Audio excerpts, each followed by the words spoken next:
Hello दोस्तों, Arya technical classes के YouTube channel पर आपका स्वागत है। दोस्तों, आज का हमारा टॉपिक होगा मैग्नेट। मैग्नेट यानी कि चुंबक। दोस्तों, सबसे पहले हम देखते हैं कि चुंबक क्या होता है। तो ऐसा पदार्थ जो लोहे के छोटे छोटे टुकड़ों को अपनी तरफ आकर्षित करता है तथा जिसे स्वतंत्रता पूर्वक लटकाने पर सदैव उत्तर और दक्षिण दिशा के अंदर ठहरता है, वो पदार्थ ही क्या कहलाता है? चुंबक कहलाता है। यानी कि चुंबक की क्या विशेषता हो गई?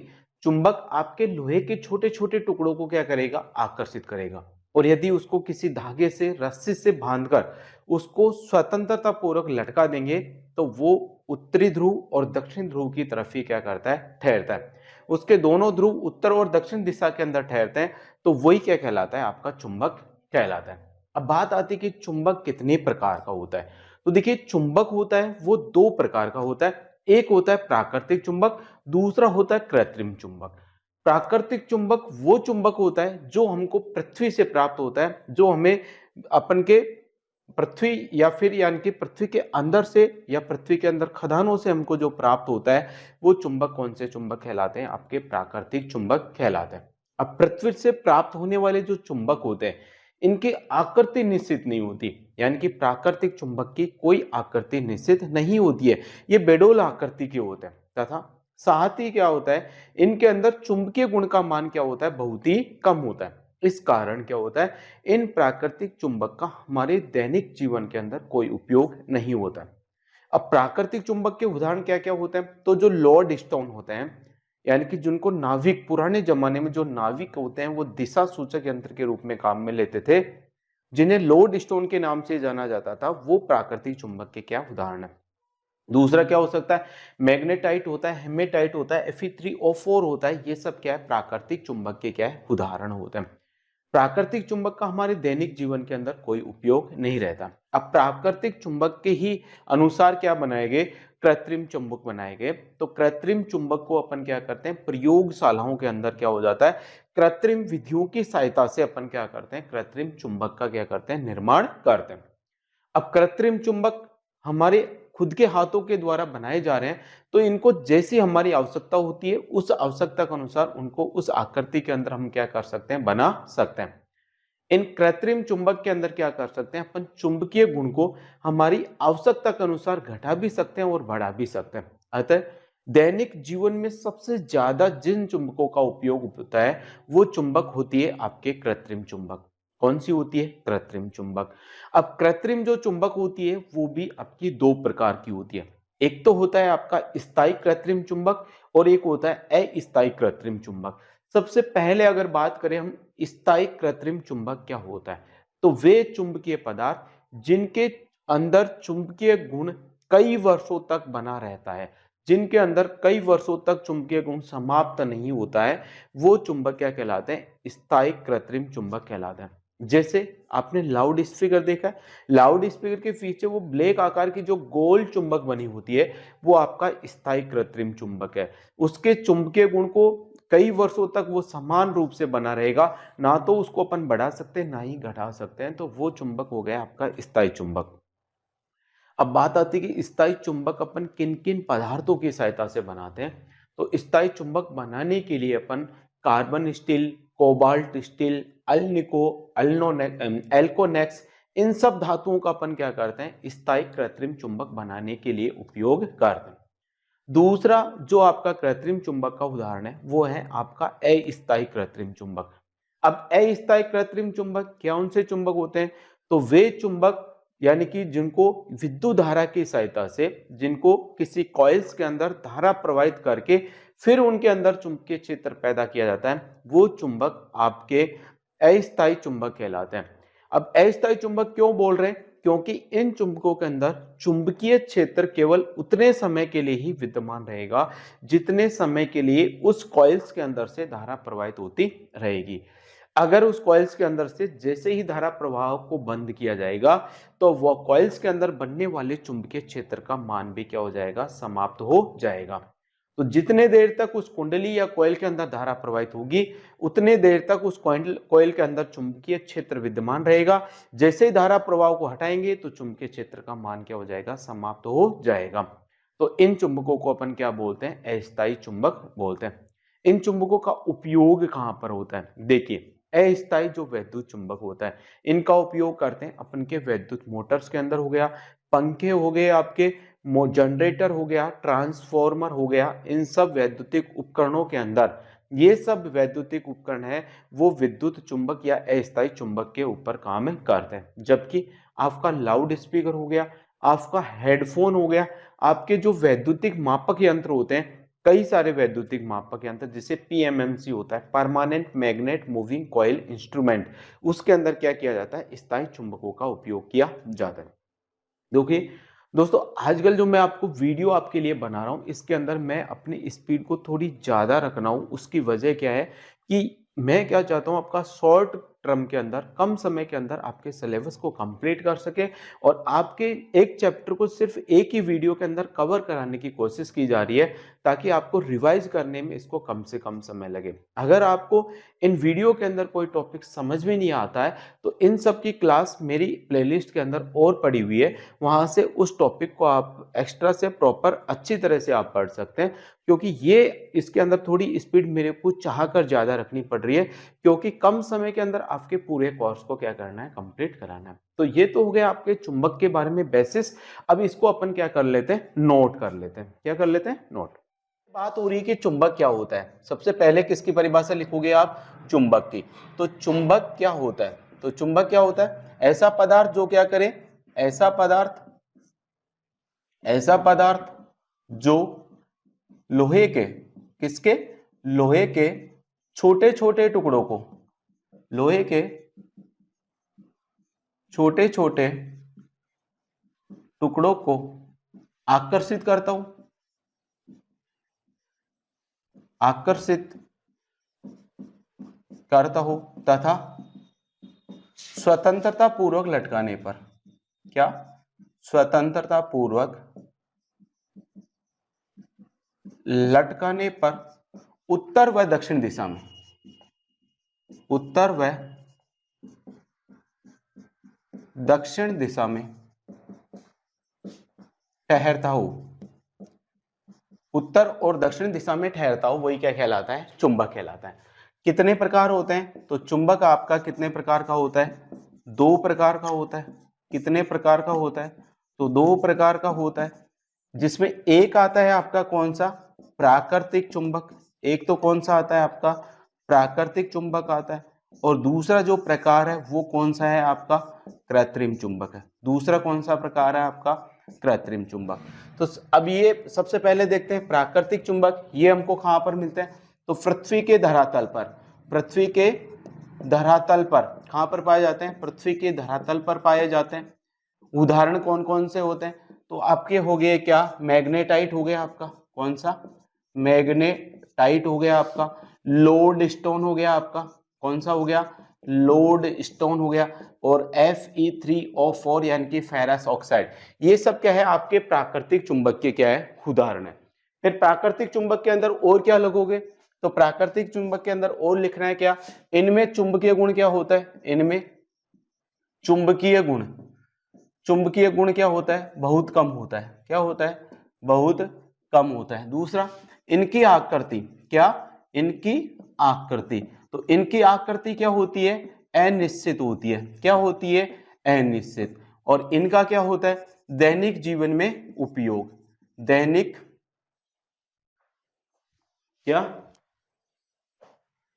दैनिक जीवन में उपयोग नहीं करते हैं, उपयोग नहीं करते हैं। तो ये तो कौन से चुंबक हो गए आपके? प्राकृतिक चुंबक के बारे में जाना कि प्राकृतिक चुंबक क्या होता है। जो हमें पृथ्वी के धरातल पर पाए जाते हैं वो प्राकृतिक चुंबक कहलाते हैं। उदाहरण क्या हो गए आपके? मैग्नेटाइट हो गया, लोड स्टोन हो गया, Fe3O4। ये सब किसके उदाहरण है? प्राकृतिक चुंबक। प्राकृतिक चुंबक के अंदर चुंबकीय गुण क्या होता है? बहुत ही कम। इनकी आकृति क्या होती है? अनिश्चित। इनका दैनिक जीवन के अंदर कोई उपयोग नहीं करते। दूसरा जो चुंबक आता है आपका, दूसरा चुंबक क्या होता है आपका? कृत्रिम चुंबक होता है। दूसरा कौन सा है आपका?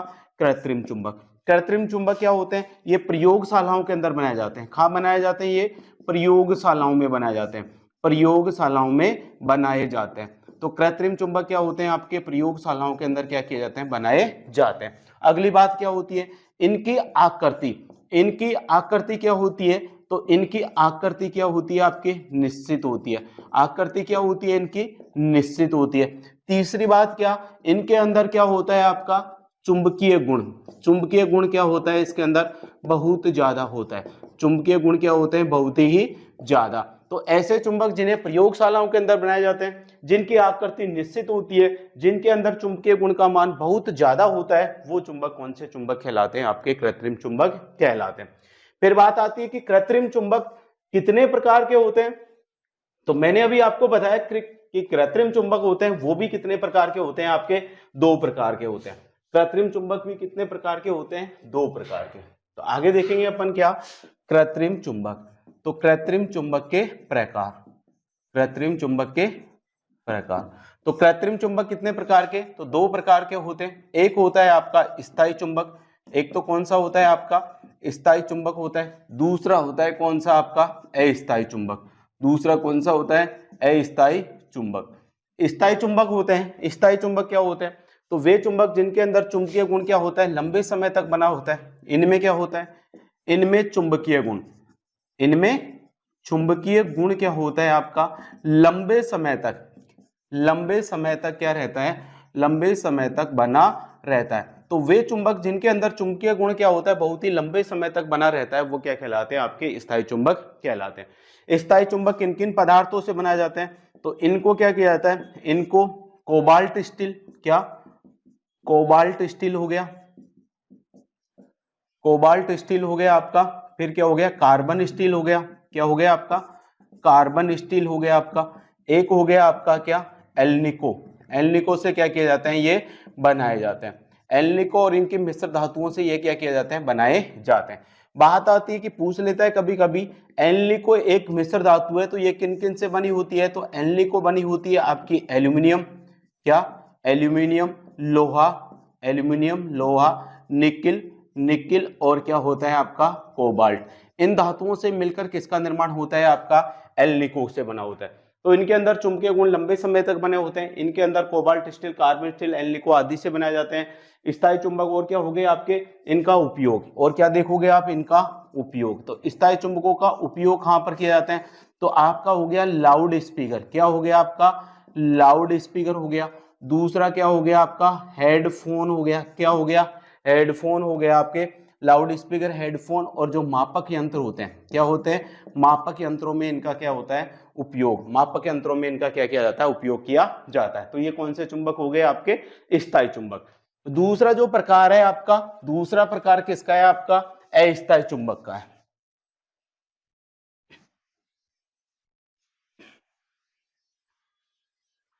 अगला जो प्रकार दे रखा है वो कौन सा है आपका, अस्थायी।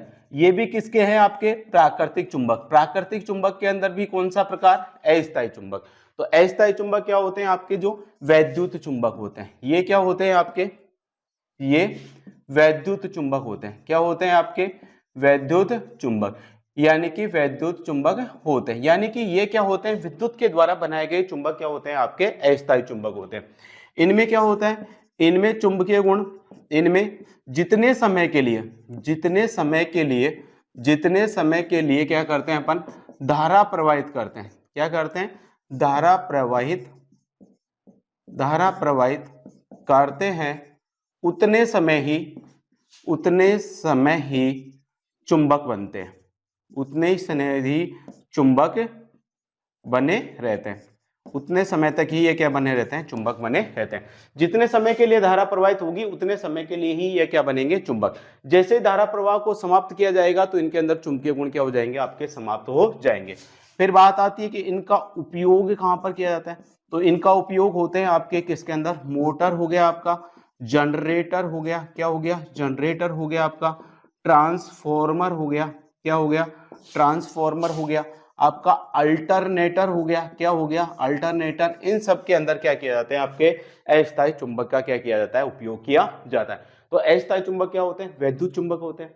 चुंबकीय गुण कब तक बना रहेगा, जितने समय तक इसके अंदर धारा बहेगी उतने समय तक के लिए क्या बने रहेंगे, चुंबक बने रहेंगे। जैसे ही धारा प्रवाह को समाप्त करेंगे तो इनके अंदर चुंबकीय गुण क्या हो जाएगा, समाप्त हो जाएगा। अस्थायी चुंबकों का उपयोग मोटर हो गया, जनरेटर हो गया, ट्रांसफार्मर हो गया, अल्टरनेटर हो गया, इन सब के अंदर क्या होते हैं, आपके अस्थायी चुंबकों का क्या किया जाता है, उपयोग किया जाता है। तो ये तो था आपका चुंबक के बारे में बेसिक्स कि चुंबक क्या होता है और चुंबक के प्रकार क्या होते हैं। देखिए दोस्तों, आपको मेरी इन वीडियो के अंदर स्पीड ज्यादा लग सकती है, लेकिन ये वीडियो मैं आपके लिए एक बिल्कुल शॉर्ट समय के अंदर आपके सिलेबस को कंप्लीट कराने, या फिर अपन बोल सकते हैं कि आपके सिलेबस को एक तरह से रिवाइज के रूप में, इस सिलेबस को एक प्रॉपर तरीके से रिवाइज करने के लिए बनाए गए हैं। अगर इन वीडियो के अंदर आपको कोई भी टॉपिक अच्छे से समझ में नहीं आता, तो इन सब की क्लासें भी पड़ी हुई है, प्लेलिस्ट के अंदर जाके आप इन क्लासों को और उस टॉपिक को आप अच्छे से पढ़ सकते हो। ठीक है, तो ये तो हो गया आपके चुंबक के बारे में बेसिक्स परिभाषा। अब अपन देखेंगे चुंबक के कुछ परिभाषाएं, कुछ पारिभाषिक शब्द देखेंगे चुंबक से रिलेटेड, कुछ पारिभाषिक क्या देखेंगे अपन शब्द कि चुंबक के अंदर क्या क्या होता है। तो देखिए, ये मान लेते हैं एक चुंबक है, ये क्या है आपका एक चुंबक है। यहां लिख देता हूं मैं शब्दावली, क्या लिख देता हूं डायरेक्ट शब्दावली, यानी कि कुछ परिभाषाएं हैं।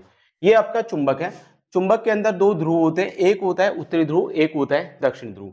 तो ये तो क्या हो गए चुंबक के, क्या हो गए ये हो गए चुंबक के, क्या हो गए आपके ध्रुव।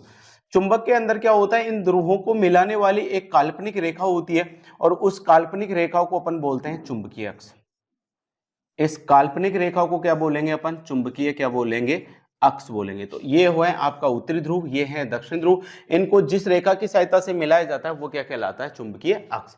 अब ये जो चुंबकीय अक्ष है, इसके लंबवत एक लाइन और होती है, चुंबकीय अक्ष के क्या होती है, लंबवत, तथा ये चुंबक के केंद्र से गुजरती है। कहां से नहीं गुजरती है, चुंबकीय अक्ष के तो लंबवत होती है, और चुंबक के केंद्र से जो लाइन गुजरती है उसको बोलते हैं चुंबकीय उदासीन अक्ष। इसको क्या बोलते हैं अपन, चुंबकीय उदासीन अक्ष बोला जाता है। क्या होता है, चुंबकीय उदासीन अक्ष। फिर क्या होता है, चुंबक से क्या निकलती है, कुछ चुंबकीय बल रेखाएं निकलती है। ये क्या होती है, काल्पनिक रेखाएं होती है, ये हमको अपन दिखाई नहीं देती है। तो ये जो निकली है ये कहलाती है आपकी क्या, चुंबकीय बल रेखा। तो ये क्या चीज है आपकी, क्या है, चुंबकीय बल रेखाएं हैं। क्या है ये, चुंबकीय बल रेखाएं। तो ये कुछ परिभाषाएं हैं। अपन देखेंगे कि ध्रुव क्या होते हैं, चुंबकीय अक्ष क्या होता है, चुंबकीय बल रेखाएं क्या होती है, चुंबकीय उदासीन अक्ष क्या होता है, चुंबकीय फ्लक्स क्या होता है, चुंबकीय फ्लक्स घनत्व क्या होता है। इन सब परिभाषाओं के बारे में थोड़ा सा देख लेते हैं, क्योंकि हमारी एग्जाम्स के अंदर या तो हमसे परिभाषा पूछेगा या फिर इनसे रिलेटेड हमसे मात्रक पूछता है। तो सबसे पहले बात करते हैं अपन किसकी, चुंबकीय ध्रुव की। सबसे पहले किसकी बात करते हैं अपन, चुंबकीय ध्रुव। तो देखते हैं चुंबकीय ध्रुव क्या होता है। तो देखिए, चुंबक के अंदर दो ध्रुव होते हैं, एक वाला तो ये वाला, एक ये दोनों जो एंड के जो सिरे होते हैं उनको क्या बोला जाता है, चुंबकीय ध्रुव बोला जाता है। तो चुंबक के अंदर कितने ध्रुव है, एक ध्रुव तो ये रहा, एक ध्रुव ये रहा। चुंबक के अंदर टोटल कितने ध्रुव होते हैं, दो। एक को तो बोला जाता है उत्तरी ध्रुव, एक को बोला जाता है दक्षिणी ध्रुव। तो चुंबक के अंदर क्या होते हैं आपके, चुंबक के अंदर क्या होते हैं, दो ध्रुव होते हैं। कितने ध्रुव होते हैं, दो ध्रुव होते हैं, जिनमें क्या होता है, एक ध्रुव तो क्या होता है आपका उत्तरी ध्रुव होता है, एक तो क्या होता है आपका उत्तरी ध्रुव होता है, और दूसरा क्या होता है आपका दक्षिणी ध्रुव होता है। दूसरा क्या होता है आपका दक्षिणी ध्रुव होता है। तो चुंबक के अंदर कितने ध्रुव होते हैं, चुंबक के अंदर दो ध्रुव होते हैं, एक होता है उत्तरी ध्रुव, एक होता है दक्षिणी ध्रुव। फिर बात आती है कि चुंबक के ये जो ध्रुव होते हैं ना, इन ध्रुवों पर इसकी शक्ति का मान, चुंबकीय बल का मान क्या होता है, बहुत ही ज्यादा होता है। क्या, ध्रुवों पर, किसके ऊपर, ध्रुवों पर क्या होता है, ध्रुवों पर चुंबकीय क्षेत्र बोल सकते हो आप, क्या बोल सकते हो, चुंबकीय क्षेत्र बोल सकते हो, या फिर आप बोल सकते हो चुंबकन बल बोल सकते हो। क्या बोल सकते हो, चुंबकन बल। इनका मान क्या होता है, चुंबकीय क्षेत्र का मान क्या होता है, सबसे अधिक होता है। क्या होता है, सबसे अधिक। आपसे क्वेश्चन पूछा जाएगा कि चुंबक के अंदर चुंबकीय गुण का मान सबसे ज्यादा क्या होता है, तो चुंबक के अंदर चुंबकीय गुण का मान सबसे ज्यादा इन ध्रुवों पर होता है। कहाँ होता है, इन ध्रुवों पर। चुंबक के ये जो केंद्र बिंदु है, इस केंद्र बिंदु पर चुंबकीय क्षेत्र या चुंबकीय गुण का मान कितना होता है, शून्य होता है। चुंबक के केंद्र पर चुंबकीय गुण का मान कितना होता है, शून्य। अब जैसे ही केंद्र से अपन किस तरफ जाएंगे, ध्रुव की तरफ जाएंगे। जैसे जैसे अपन केंद्र से ध्रुव की तरफ जाएंगे वैसे वैसे चुंबकीय गुण का मान बढ़ता जाएगा, और जैसे इन ध्रुवों पर पहुंचेंगे तो यहाँ पर पहुंचते ही चुंबकीय गुण का मान क्या हो जाएगा, सबसे ज्यादा हो जाएगा। तो इन दोनों ध्रुवों पर चुंबकीय गुण का मान क्या होता है, सबसे ज्यादा। केंद्र पर चुंबकीय गुण का मान क्या होता है, शून्य होता है, याद रहेगा। फिर क्या होता है, दोनों ध्रुवों की ध्रुव सामर्थ्य, क्या, दोनों ध्रुवों की ध्रुव सामर्थ्य क्या होती है, बराबर होती है। क्या होती है आपकी, बराबर। क्या होती है, बराबर होती है। बराबर का मतलब क्या होता है, इस ध्रुव पर जितना चुंबकीय बल होगा उतना का उतना ही चुंबकीय बल इस पे होगा। ये नहीं कि इस ध्रुव पर चुंबकीय बल ज्यादा हो सकता है, इस पे कम हो सकता है, ऐसा संभव नहीं है। अगर इस ध्रुव पर चुंबकीय क्षेत्र का मान 20 वेबर है तो यहां पर भी चुंबकीय फ्लक्स या चुंबकीय क्षेत्र का मान कितना होगा, 20 वेबर ही होगा। तो दोनों ध्रुवों की ध्रुव सामर्थ्य ज्यादा होती है, लेकिन दोनों ध्रुवों पर चुंबकीय बल या चुंबकीय क्षेत्र का मान इस केंद्र की तुलना में क्या होता है, सबसे ज्यादा होता है। तो ये 3 लाइन आपको याद होनी चाहिए। चुंबक के अंदर 2 ध्रुव होते हैं, एक होता है उत्तरी ध्रुव, एक होता है दक्षिणी ध्रुव। ध्रुवों पर चुंबकीय क्षेत्र का मान क्या होता है, सबसे अधिक होता है। दोनों ध्रुवों की ध्रुव सामर्थ्य क्या होती है, बराबर होती है। फिर एक बात हो याद रखना, ये जो उत्तरी ध्रुव होता है तो हमारा जो भौगोलिक उत्तरी ध्रुव है उसकी दिशा में ठहरता है, दक्षिणी ध्रुव हमारा भौगोलिक दक्षिण दिशा के अंदर ही क्या करेगा, ठहरेगा। तो उत्तर आपका उत्तरी ध्रुव क्या होगा, उत्तरी ध्रुव हमेशा कौन सी दिशा में होता है, तो उत्तरी ध्रुव की दिशा क्या होती है, तो उत्तरी ध्रुव की दिशा होती है हमारे भौगोलिक उत्तरी ध्रुव की तरफ, भौगोलिक उत्तरी ध्रुव, भौगोलिक उत्तरी ध्रुव की दिशा में। उत्तरी ध्रुव कहां ठहरेगा आपका, तो जिधर भौगोलिक उत्तरी ध्रुव होगा उसकी दिशा में क्या ठहरेगा, आपका उत्तरी ध्रुव ठहरेगा। दूसरा क्या होगा आपका, दक्षिणी ध्रुव किस दिशा में ठहरता है, तो दक्षिणी ध्रुव की दिशा होगी, तो दक्षिणी ध्रुव की ठहरने की जो दिशा होगी वो क्या होगा आपका भौगोलिक दक्षिणी ध्रुव के अंदर होता है। क्या होता है, भौगोलिक दक्षिणी ध्रुव, भौगोलिक दक्षिणी ध्रुव की तरफ ही क्या होता है, आपका दक्षिणी ध्रुव होता है। तो जो अगर मैंने चुंबक को स्वतंत्रता पूर्वक लटकाया, अब जो सिरा या जो ध्रुव भौगोलिक उत्तरी ध्रुव की तरफ होगा वो चुंबक का कौन सा ध्रुव होगा, उत्तरी ध्रुव। और जो ध्रुव भौगोलिक दक्षिण ध्रुव की तरफ होगा वो चुंबक का कौन सा होगा, आपका दक्षिण ध्रुव होगा। कभी भी इनको अपोजिट मत कर देना। जिधर भौगोलिक उत्तरी ध्रुव होगा उधर जो चुंबक का ध्रुव होगा वो उत्तरी ध्रुव होगा, जिधर भौगोलिक दक्षिण ध्रुव होगा उधर जो चुंबक का ध्रुव होगा वो क्या होगा, आपका दक्षिणी ध्रुव होगा। तो ध्रुव, चुंबक के ध्रुव आपको समझ में आ गया होगा, चुंबक का ध्रुव क्या होता है। तो चुंबक के अंदर 2 ध्रुव होते हैं, उत्तरी दक्षिणी ध्रुव। ध्रुवों पर चुंबकीय क्षेत्र का मान ज्यादा होता है, दोनों ध्रुवों की ध्रुव सामर्थ्य का मान क्या होता है, बराबर होता है। उत्तरी ध्रुव है वो भौगोलिक उत्तरी ध्रुव की दिशा में होता है, दक्षिण ध्रुव होता है वो भौगोलिक दक्षिण ध्रुव की दिशा में ही क्या होता है, ठहरता है। फिर बात आती है चुंबकीय अक्ष की। दूसरे नंबर पे कौन आती है आपकी, चुंबकीय अक्ष। क्या आता है आपका चुंबकीय अक्ष, क्या होता है, चुंबक के दोनों ध्रुवों को मिलाने वाली रेखा। क्या, दोनों ध्रुवों को मिलाने वाली रेखा, दोनों ध्रुवों को मिलाने वाली रेखा ही क्या कहलाती है, आपकी चुंबकीय अक्ष कहलाती है। सिंपल सी परिभाषा। फिर आता है क्या, आपके चुंबकीय उदासीन अक्ष। क्या आती है आपकी, चुंबकीय उदासीन अक्ष।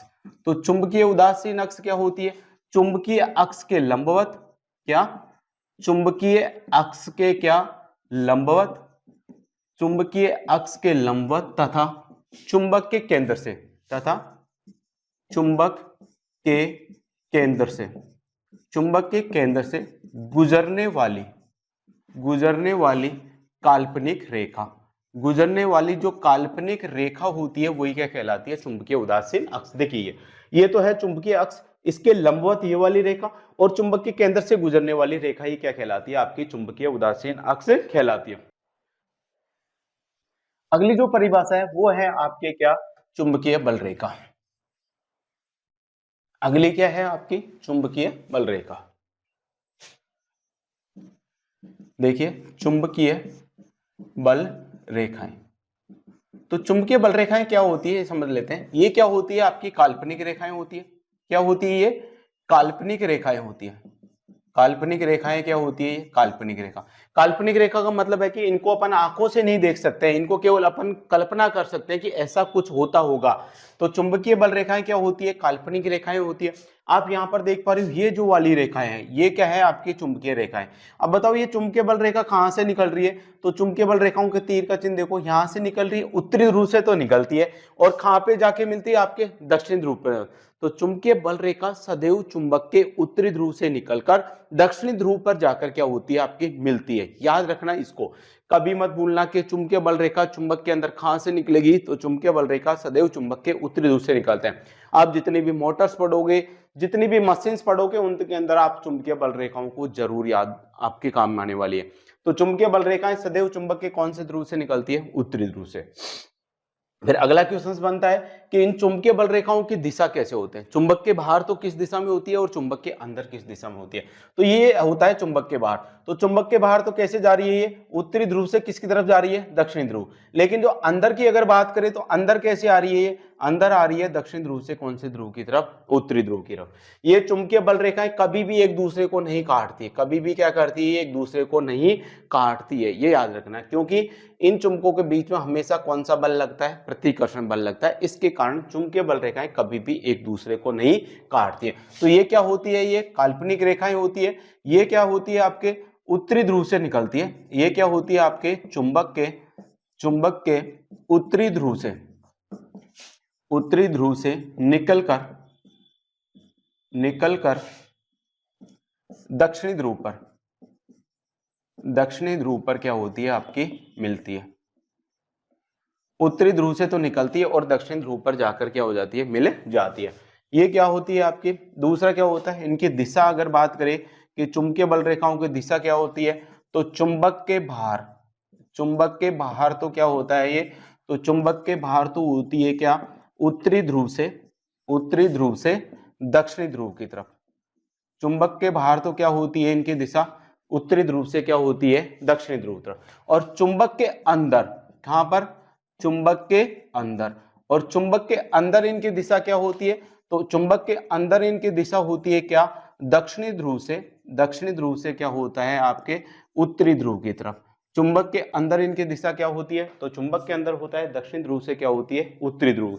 ये क्या होती है, ये कभी भी एक दूसरे को नहीं काटती, कभी भी क्या करती है, ये कभी भी एक दूसरे को काटती नहीं है। तो ये क्या हो गई आपकी चुंबकीय, क्या होगी आपकी बल रेखाएं होगी, क्या होगी, चुंबकीय बल रेखा। चुंबकीय बल रेखाओं के बाद में अगली जो परिभाषा आती है वो आता है आपका चुंबकीय फ्लक्स, जो इंपॉर्टेंट है।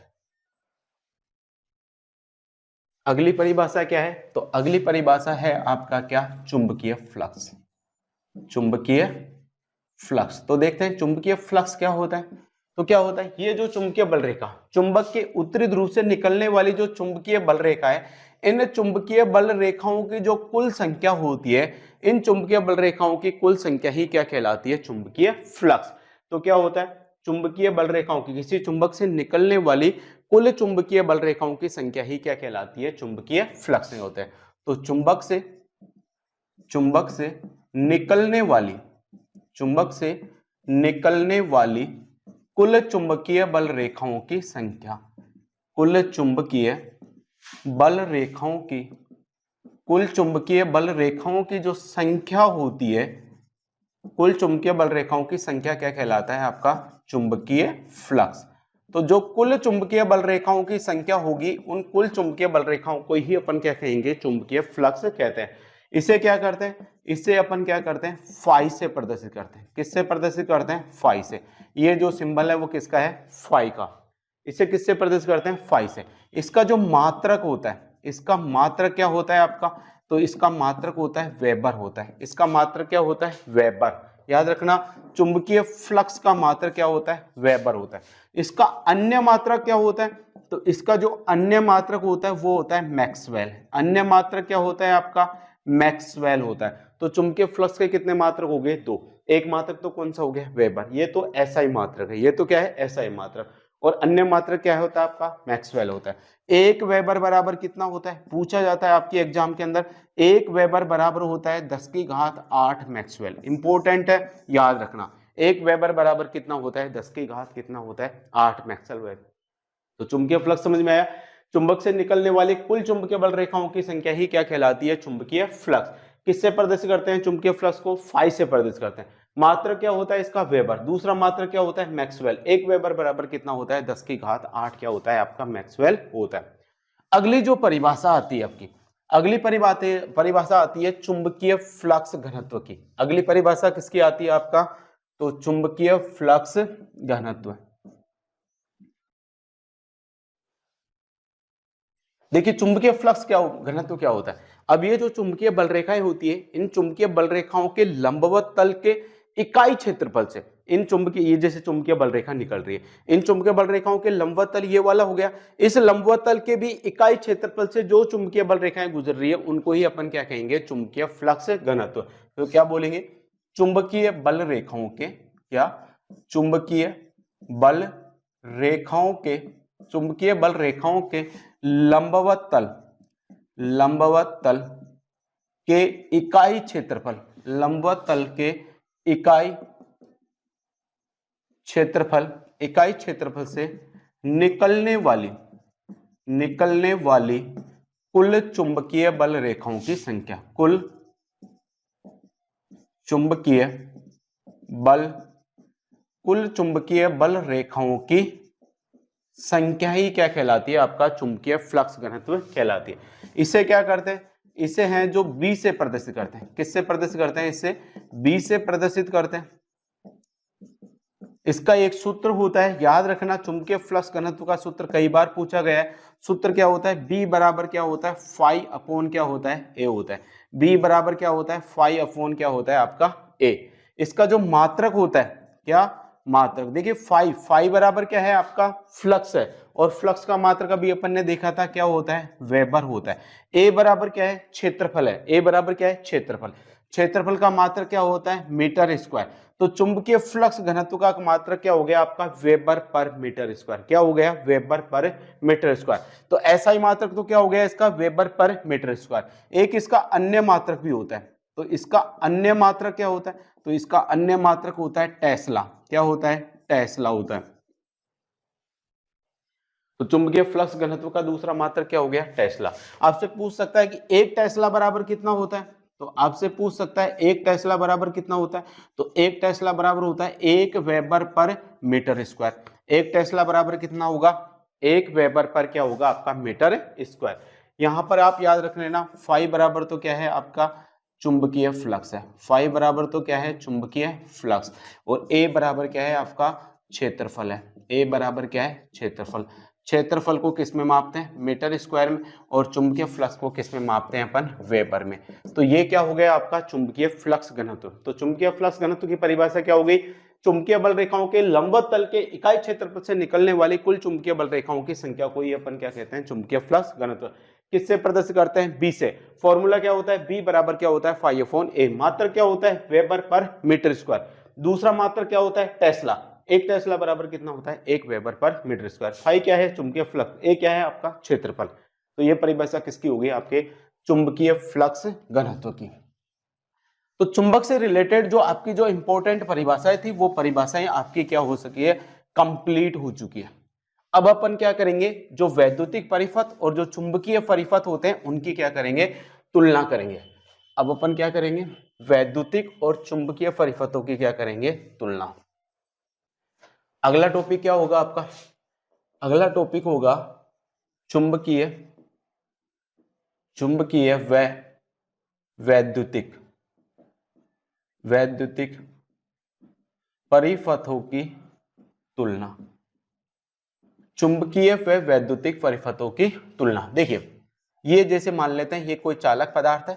इस चालक पदार्थ के सिरों पर मैंने क्या लगाई, एक बैटरी लगाई। बैटरी लगाते ही इस चालक पदार्थ के अंदर से क्या प्रवाहित होगी, धारा। जो धारा प्रवाहित होगी उसको अपन लिखते हैं किससे, आर से। और ये जो चालक पदार्थ है, इस चालक पदार्थ का जो प्रतिरोध होगा उसको लिखूंगा मैं किससे, आर से। इस बैटरी का जो विद्युत वाहक बल होगा उसको मैं लिखूंगा किससे, ईएमएफ यानी कि विद्युत वाहक बल से। तो ये तो क्या हो गया आपका, क्या हो गया, चालक पदार्थ। क्या हो गया आपका, चालक पदार्थ। अब ऐसे कैसे क्या होते हैं, चुंबकीय परिपथ होते हैं। अब चुंबकीय परिपथ के अंदर क्या होता है, एक कॉइल्स होती है। क्या होती है, एक कुंडली होती है। और इस कुंडली के अंदर क्या करते हैं, जैसे ही हम धारा प्रवाहित करते हैं, इस कुंडली के अंदर क्या करते हैं हम, जैसे ही धारा प्रवाहित करते हैं तो इस कुंडली के अंदर क्या पैदा हो जाता है, चुंबकीय फ्लक्स पैदा हो जाता है। इस कुंडली के अंदर क्या पैदा हो जाता है, चुंबकीय फ्लक्स। अब इस कुंडली के अंदर अपन फेरों की संख्या को क्या मान लेते हैं, N मान लेते हैं। अब इस कुंडली के सिरों पर अपन जो बल लगा रहे हैं वो क्या होता है आपका चुंबकीय वाहक बल न होके वो क्या क्या होता है आपका MMF होता है, यानी कि मैग्नेटोमोटिव फोर्स, यानी कि चुंबकीय वाहक बल। तो जैसे ही कुंडली के सिरों पर मैंने क्या लगाया, चुंबकीय वाहक बल लगाया, तो इस कुंडली के अंदर जैसे ही चुंबकीय वाहक बल लगाऊंगा तो इस कुंडली के अंदर क्या हो जाएगा, चुंबकीय फ्लक्स फाई पैदा हो जाएगा। और ये जो चुंबकीय फ्लक्स फाई है, इस कुंडली के अंदर फेरों की संख्या N है और इस कुंडली के अंदर प्रवाहित होने वाली क्या है, धारा। तो हम देखेंगे ये जो वैद्युतिक परिपथ और चुंबकीय परिपथों के अंदर कुछ समानताएं होती है और उन समानताओं से रिलेटेड हमारे यहाँ पर परिभाषाएं आती है, जहां से हमारी एग्जाम्स के अंदर कई क्वेश्चंस पूछे जाते हैं, उनको समझते हैं। तो देखिए सबसे पहली बात, जैसे वैद्युतिक परिपथों के अंदर क्या होता है, विद्युत वाहक बल होता है। क्या होता है वैद्युतिक परिपथों के अंदर, तो वैद्युतिक परिपथों के अंदर होता है विद्युत वाहक बल।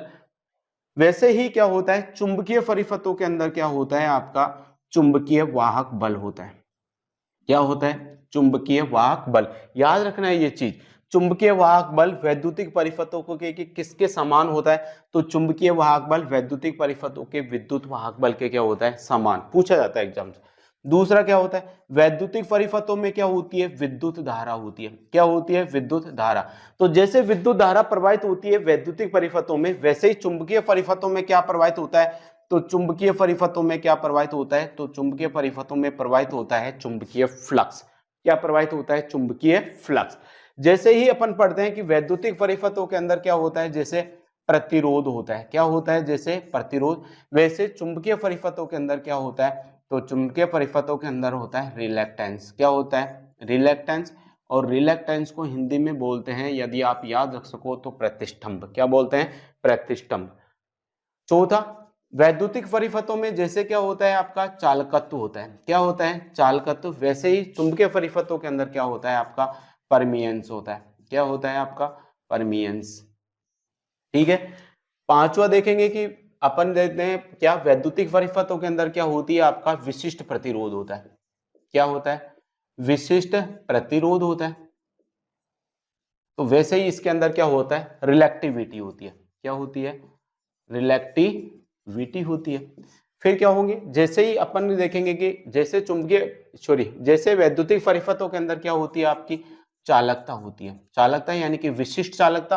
तो चालकता होती है, वैसे ही इसके अंदर क्या होती है आपका, तो इसके अंदर होती है क्या आपका विशिष्ट चालकता, यानी कि परमिएबिलिटी। क्या होती है आपकी परमिएबिलिटी। तो इसके अंदर क्या होता है आपका परमिएबिलिटी होता है। क्या होता है आपका परमिएबिलिटी। ठीक है। तो ये क्या होते हैं आपके कुछ वैद्युतिक परिपथ है, और इधर क्या है आपके चुंबकीय परिपथ है। और इधर तो वैद्युतिक परिपथों के अंदर जैसे विद्युत वाहक बल होता है, चुंबकीय परिपथों के अंदर क्या होता है आपका चुंबकीय वाहक बल होता है। वैद्युतिक परिपथों के अंदर जैसे धारा प्रवाहित होती है, वैसे ही चुंबकीय परिपथों के अंदर क्या प्रवाहित होता है, चुंबकीय फ्लक्स। वैद्युतिक परिपथों के अंदर जैसे प्रतिरोध होता है, जैसे प्रतिरोध क्या करता है, धारा को बहने से क्या करता है, रोकता है। वैसे ही चुंबकीय परिपथों के अंदर एक रिलेक्टेंस होता है, वो क्या करता है, इस चुंबकीय फ्लक्स को प्रवाहित होने से क्या करता है, उसका विरोध करता है। एक चालकत्व होता है वैद्युतिक परिपथों में। चालकत्व क्या करती है, इस धारा को बहने में क्या करती है, सहायता प्रदान करती है। वैसे ही परमियंस भी क्या करता है, इस चुंबकीय फ्लक्स के प्रवाह में क्या करता है, सहयोग करता है। विशिष्ट प्रतिरोध होता है, वैसे जैसे विशिष्ट प्रतिरोध क्या करता है, इसके अंदर जो विद्युत धारा घनत्व है उसको प्रवाहित होने में क्या करता है, उसका विरोध करता है। वैसे ही इसके अंदर भी क्या होती है आपकी रिलेक्टिविटी होती है। चालकता क्या होती है, चालकता विशिष्ट प्रतिरोध का व्युत्क्रम होती है। तो जैसे चालकता होती है वैसे ही इसके अंदर क्या होती है, परमीबिलिटी होती है। अब अपन क्या करेंगे, एक एक इन परिभाषाओं के बारे में देखेंगे कि आपका जो चुंबकीय वाहक बल होता है वो क्या होता है, चुंबकीय फ्लक्स होता है वो क्या होता है, आपका रिलेक्टेंस क्या होता है, आपका परमियंस क्या होता है आपका, और आपकी जो रिलेक्टिविटी होती है, रिलेक्टिविटी क्या होती है, और आपकी परमिएबिलिटी क्या होती है। ठीक है। तो सबसे पहले देखते हैं अपन क्या, चुंबकीय वाहक बल। क्या देखते हैं अपन, चुंबकीय वाहक बल। तो सबसे पहली जो लाइन याद रखनी है इसके अंदर आपको यही याद रखनी है कि चुंबकीय वाहक बल वैद्युतिक परिपथों के किसके समान होता है। तो ये क्या होता है आपका, यह वैद्युतिक परिपथ के विद्युत वाहक बल। क्या, विद्युत वाहक बल, विद्युत वाहक बल के क्या होता है आपका समान होता है। जैसे वैद्युतिक परिपथों के अंदर विद्युत वाहक बल क्या काम करता है, तो विद्युत वाहक बल किसी भी चालक पदार्थ के अंदर विद्युत धारा या आवेश को एक सिरे से दूसरे सिरे तक ले जाने का क्या करता है, काम करता है। वैसे ही चुंबकीय वाहक बल क्या करेगा, चुंबकीय परिपथों के अंदर चुंबकीय फ्लक्स को एक सिरे से दूसरे सिरे तक या चुंबकीय फ्लक्स को गतिमान करने में जो सहायता करेगा वो बल कौन सा कहलाएगा, विद्युत चुंबकीय वाहक बल कहलाएगा। तो चुंबकीय वाहक बल चुंबकीय परिपथों में क्या करता है, चुंबकीय फ्लक्स के प्रभाव को क्या करता है, चुंबकीय फ्लक्स की गति को क्या करता है, बढ़ाता है, या चुंबकीय फ्लक्स को प्रभावित करने में क्या करता है, अपन को सहायता करता है। तो यह क्या करता है, यह है चुंबकीय परिपथों में या फिर डायरेक्ट लिख सकते हो क्या, चुंबकीय परिपथों में क्या, चुंबकीय फ्लक्स को, किसको, चुंबकीय फ्लक्स को गतिमान करने वाला बल, चुंबकीय फ्लक्स को गतिमान करने वाला बल क्या कहलाता है आपका, चुंबकीय वाहक बल, चुंबकीय वाहक बल यानी कि MMF कहलाता है। तो क्या होता है, चुंबकीय परिपथों में जो चुंबकीय फ्लक्स को गतिमान करता है वही क्या कहलाता है, आपका चुंबकीय वाहक बल। इसे अपन किससे प्रदर्शित करते हैं, तो इसे अपन FM से प्रदर्शित करते हैं, किससे, FM से क्या करते हैं, इसको प्रदर्शित करते हैं। और इसका जो सूत्र होता है जो इंपॉर्टेंट है, आपकी एग्जाम्स के अंदर आता है, FM बराबर होता है क्या, N इंटू क्या होता है आपका I होता है। FM बराबर क्या होता है आपका N इंटू I। इंपॉर्टेंट सूत्र है, याद रखना। चुंबकीय वाहक बल का सूत्र क्या होता है, तो चुंबकीय वाहक बल FM बराबर क्या होता है, N इंटू I। यहाँ पर बात करें कि N बराबर क्या है, तो N बराबर है इस कुंडली के अंदर इन फेरों की संख्या। इन कुंडली के अंदर ये जो टर्न की संख्या है उसको अपन किससे प्रदर्शित करते हैं, N से। I बराबर क्या है, इस कुंडली के अंदर प्रवाहित होने वाली धारा। तो N बराबर तो हो गया कुंडली के अंदर फेरों की संख्या और I बराबर होगी कुंडली के अंदर प्रवाहित होने वाली धारा। अब इसके यदि मात्रक की बात करें, किसकी बात करें अपन, मात्रक की, तो इसका मात्रक क्या होगा, तो इसका मात्रक हो जाएगा, देखिए n बराबर कुंडली के अंदर फेरों की संख्या, कुंडली के फेरों की संख्या को बोलते हैं, टर्न में गिनते हैं। और I बराबर है विद्युत धारा, तो विद्युत धारा का मात्रक तो क्या होता है आपका एम्पियर होता है, और फेरों को अपन किससे लिखेंगे, टर्न से। तो इसका मात्रक क्या हो गया आपका एम्पियर इंटू क्या हो गया आपका टर्न हो गया, क्या हो गया एम्पियर इंटू टर्न। तो एक तो आपको परिभाषा याद होनी चाहिए, एक आपको पता होना चाहिए वैद्युतिक परिपथों के किसके समान होता है, किससे प्रदर्शित करते हैं, सूत्र क्या होता है और मात्रक क्या होता है। तो चुंबकीय वाहक बल आपका कंप्लीट हो गया, ठीक है। चुंबकीय वाहक बल के बाद में क्या आता है आपका विद्युत धारा यानी कि चुंबकीय फ्लक्स। तो चुंबकीय फ्लक्स मैंने आपको समझा दिया थोड़ी देर पहले। तो इसके बाद में आता है क्या आपका रिलक्टेंस। इसके बाद में अगली परिभाषा किसकी आती है, आपके रिलक्टेंस की। अगली परिभाषा क्या आ गई आपका रिलक्टेंस। हिंदी में बोलते हैं इसको क्या, प्रतिष्ठंभ। क्या बोलते हैं हिंदी में, रिलक्टेंस। तो सबसे पहली बात वही याद रखनी है कि वैद्युतिक परिपथों में किसके समान होता है, तो जो वैद्युतिक परिपथ होते हैं, वैद्युतिक परिपथों के किसके समान, प्रतिरोध के समान, प्रतिरोध के समान होता है।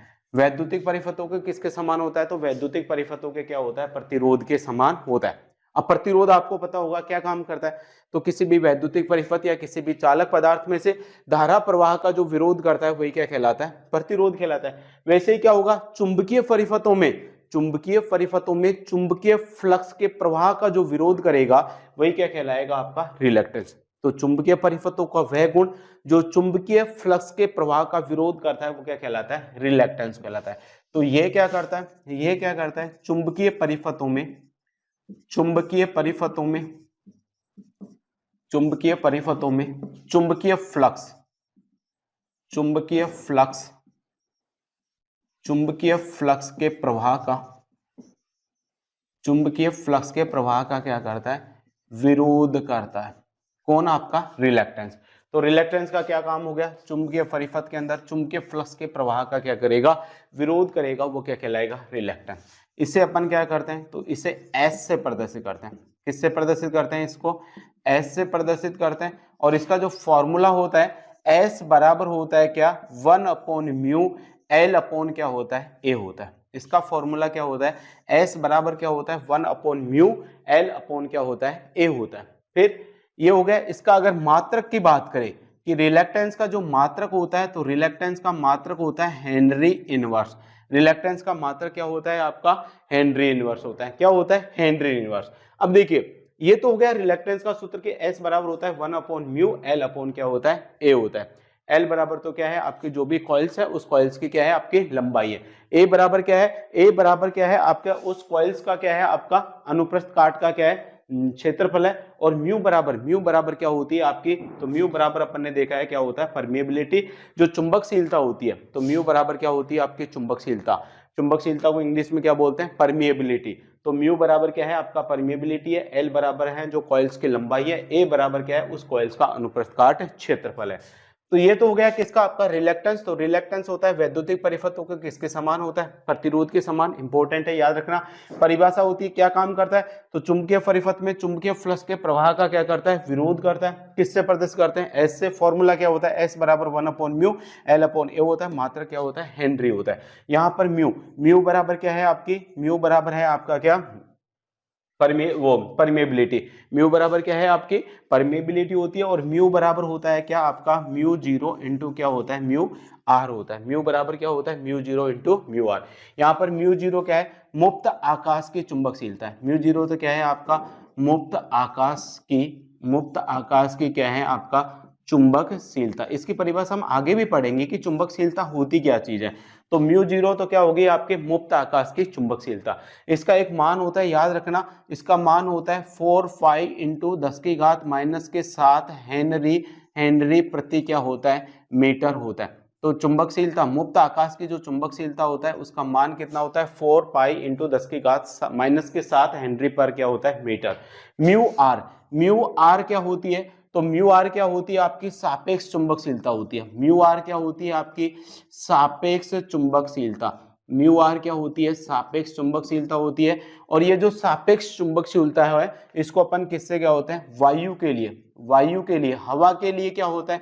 हवा के लिए जो म्यू आर होता है उसका मान कितना होता है? 1 होता है। हवा के लिए यानी कि वायु के लिए म्यू आर का मान कितना होता है? 1 होता है। और एक चीज और याद रखना, ये जो सापेक्ष चुंबकशीलता होता है इसका क्या होता है? मात्रक, कोई मात्रक नहीं होता। सापेक्ष चुंबकशीलता का क्या होता है? कोई मात्रक नहीं होता है। तो सापेक्ष चुंबकशीलता का कोई मात्रक नहीं होता है। तो कभी ये मत सोचना कि चुंबकशीलता का मात्रक नहीं होता। चुंबकशीलता का तो मात्रक होता है। चुंबकशीलता का मात्रक तो क्या हो जाएगा? हेनरी पर क्या हो जाएगा? मीटर हो जाएगा। इस म्यू का मात्रक तो क्या हो जाएगा? हेनरी पर मीटर। चुंबकशीलता का मात्रक तो होता है लेकिन सापेक्ष चुंबकशीलता का कोई मात्रक नहीं होता।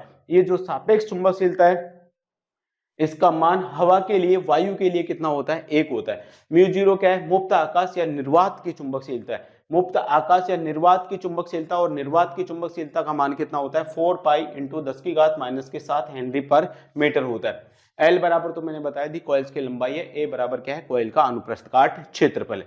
तो एक फॉर्मूला तो आपको ये वाला याद रखना है। दूसरा फॉर्मूला कौन सा याद रखोगे? इसको मिटा दूं मैं, ठीक है। दूसरा फॉर्मूला क्या होता है? जैसे अपन देखते हैं विद्युत वाहक बल, जैसे वैद्युतिक परिपथों के अंदर बात करें तो विद्युत वाहक बल E बराबर क्या होता है? जैसे V बराबर क्या होता है? IR होता है। V बराबर क्या होता है? IR।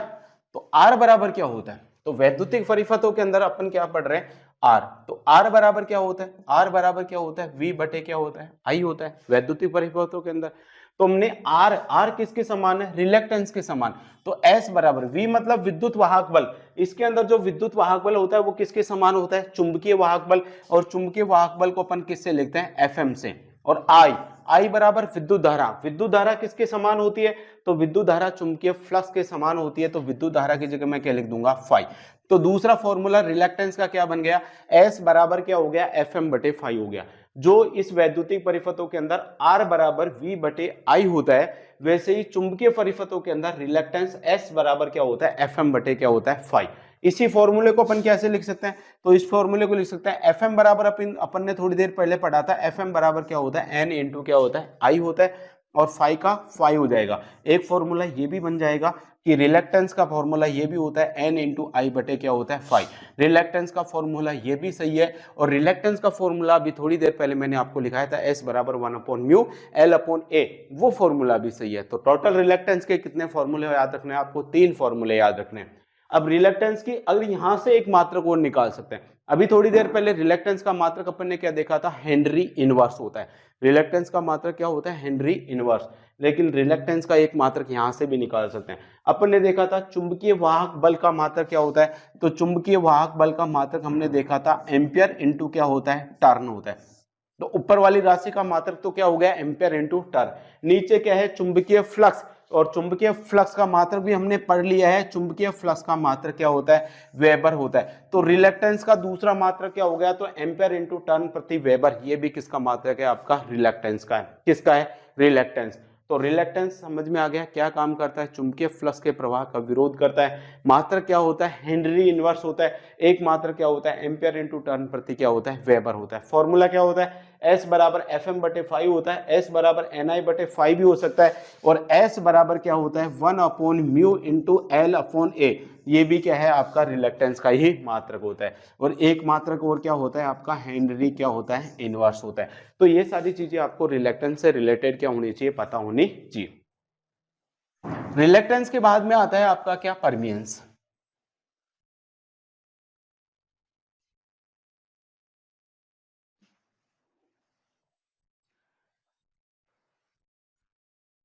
रिलक्टेंस के बाद में क्या आती है, आपका परमियंस आता है। परमियंस, देखिए परमियंस क्या होता है, हिंदी में इसको बोलते हैं अपन शायद पारगम्यता। हिंदी में क्या बोलते हैं इसको, पारगम्यता। तो जैसे चालकता होती है, जैसे वैद्युतिक परिपथों के अंदर क्या होता है, चालकत्व होता है। चालकत्व क्या करता है, इस प्रतिरोध का क्या होती है, उल्टा होता है। प्रतिरोध धारा को बहने से क्या करता है, रोकता है। लेकिन ये चालकत्व क्या करती है, इस विद्युत धारा को बहने में क्या करती है, सहायता करती है। वैसे ही रिलेक्टेंस क्या कर रहा था, इस चुंबकीय फ्लक्स के प्रवाह का क्या कर रहा था, विरोध। लेकिन परमियंस क्या कहलाएगा आपका, परमियंस क्या करेगा, इस चुंबकीय फ्लक्स के प्रभाव में क्या करेगा, सहयोग करेगा। क्या करेगा, सहयोग। तो ये क्या होता है, यह रिलेक्टेंस का व्युत्क्रम होता है। ये क्या होता है, पहला तो रिलेक्टेंस का, रिलेक्टेंस का क्या होता है, आपका व्युत्क्रम। तो एक तो क्या होता है, ये रिलेक्टेंस का क्या होता है, व्युत्क्रम। इसे किससे प्रदर्शित करते हैं, तो इससे रो से लिखते हैं। तो रो बराबर हो जाएगा 1 क्या हो जाएगा, एस हो जाएगा। एस क्या चीज है, यहाँ पर रिलेक्टेंस है। रो क्या चीज है, आपका परमियंस, पारगम्यता। तो रो बराबर क्या हो जाएगा, 1 क्या हो जाएगा, एस, क्योंकि ये किसका व्युत्क्रम है, आपका रिलेक्टेंस का व्युत्क्रम है। दूसरा, वैद्युतिक परिपथ के किसके समान होता है, तो ये, तो वैद्युतिक परिपथ के, वैद्युतिक परिपथ के चालकत्व, किसके, चालकत्व यानी कि कंडक्टेंस। क्या होता है आपका, कंडक्टेंस को किससे लिखते हैं अपन, जी से। कंडक्टेंस के क्या होता है, आपका समान होता है।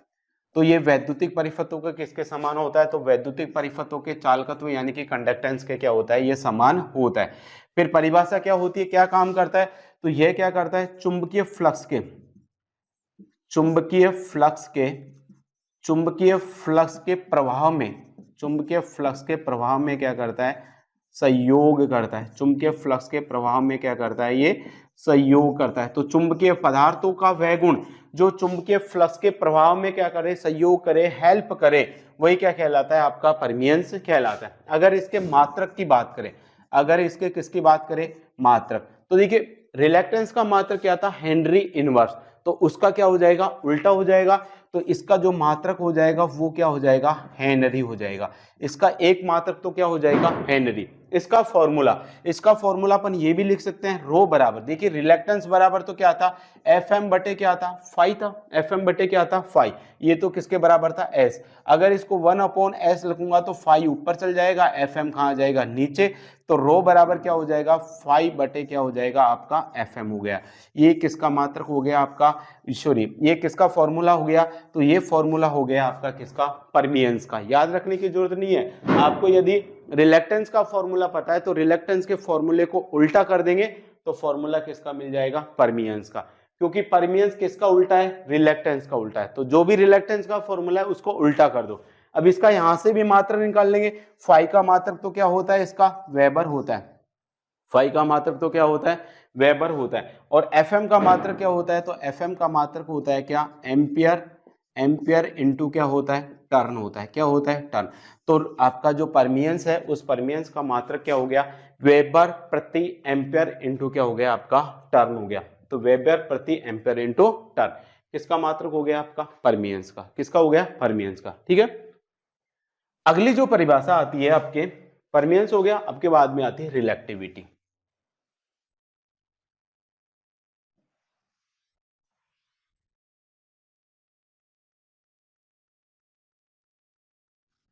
अगली परिभाषा क्या आती है आपकी? रिलेक्टिविटी। रिलेक्टिविटी के अंदर सिर्फ आपको यही याद रखना है, ये क्या होती है, ये वैद्युतिक परिपथों की, वैद्युतिक परिपथों के चालकता,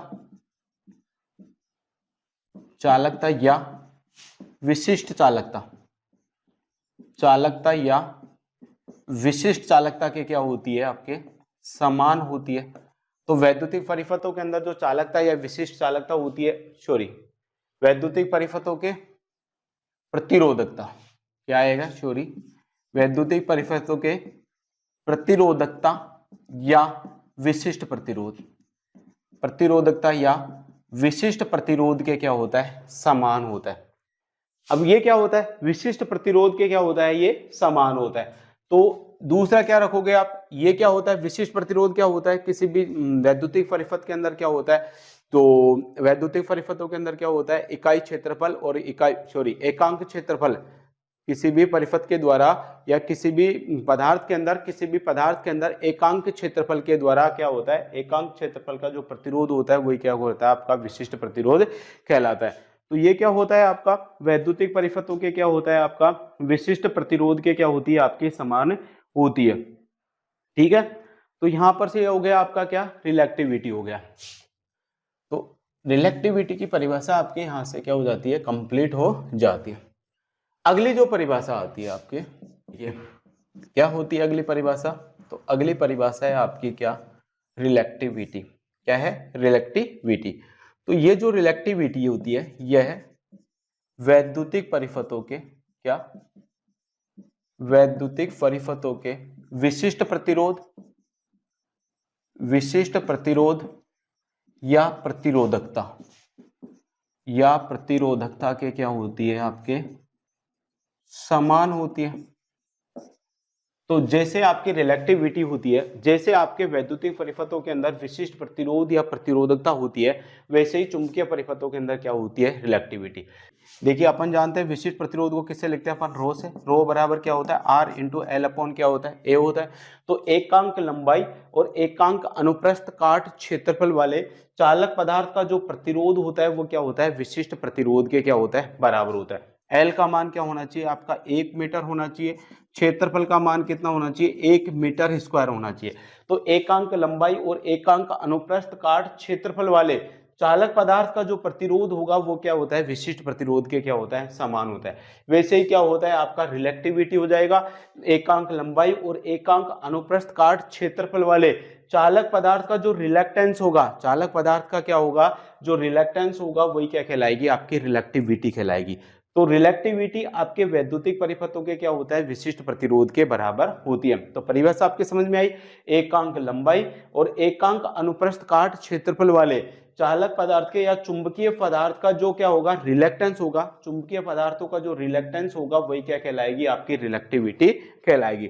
तो रिलेक्टिविटी की अगर आप परिभाषा लिखना चाहो तो मैं लिखवा देता हूं, क्या लिखोगे आप, एकांक लंबाई, एकांक लंबाई व एकांक अनुप्रस्थ काट क्षेत्रफल, एकांक अनुप्रस्थ काट क्षेत्रफल वाले चुंबकीय पदार्थ, वाले चुंबकीय पदार्थ का परमियंस, का, सॉरी, चुंबकीय पदार्थ का रिलेक्टेंस क्या होता है, रिलेक्टिविटी के बराबर होता है, रिलेक्टिविटी के बराबर होता है। अगली परिभाषा क्या है आपके, चुंबकशीलता, यानी कि परमीएबिलिटी।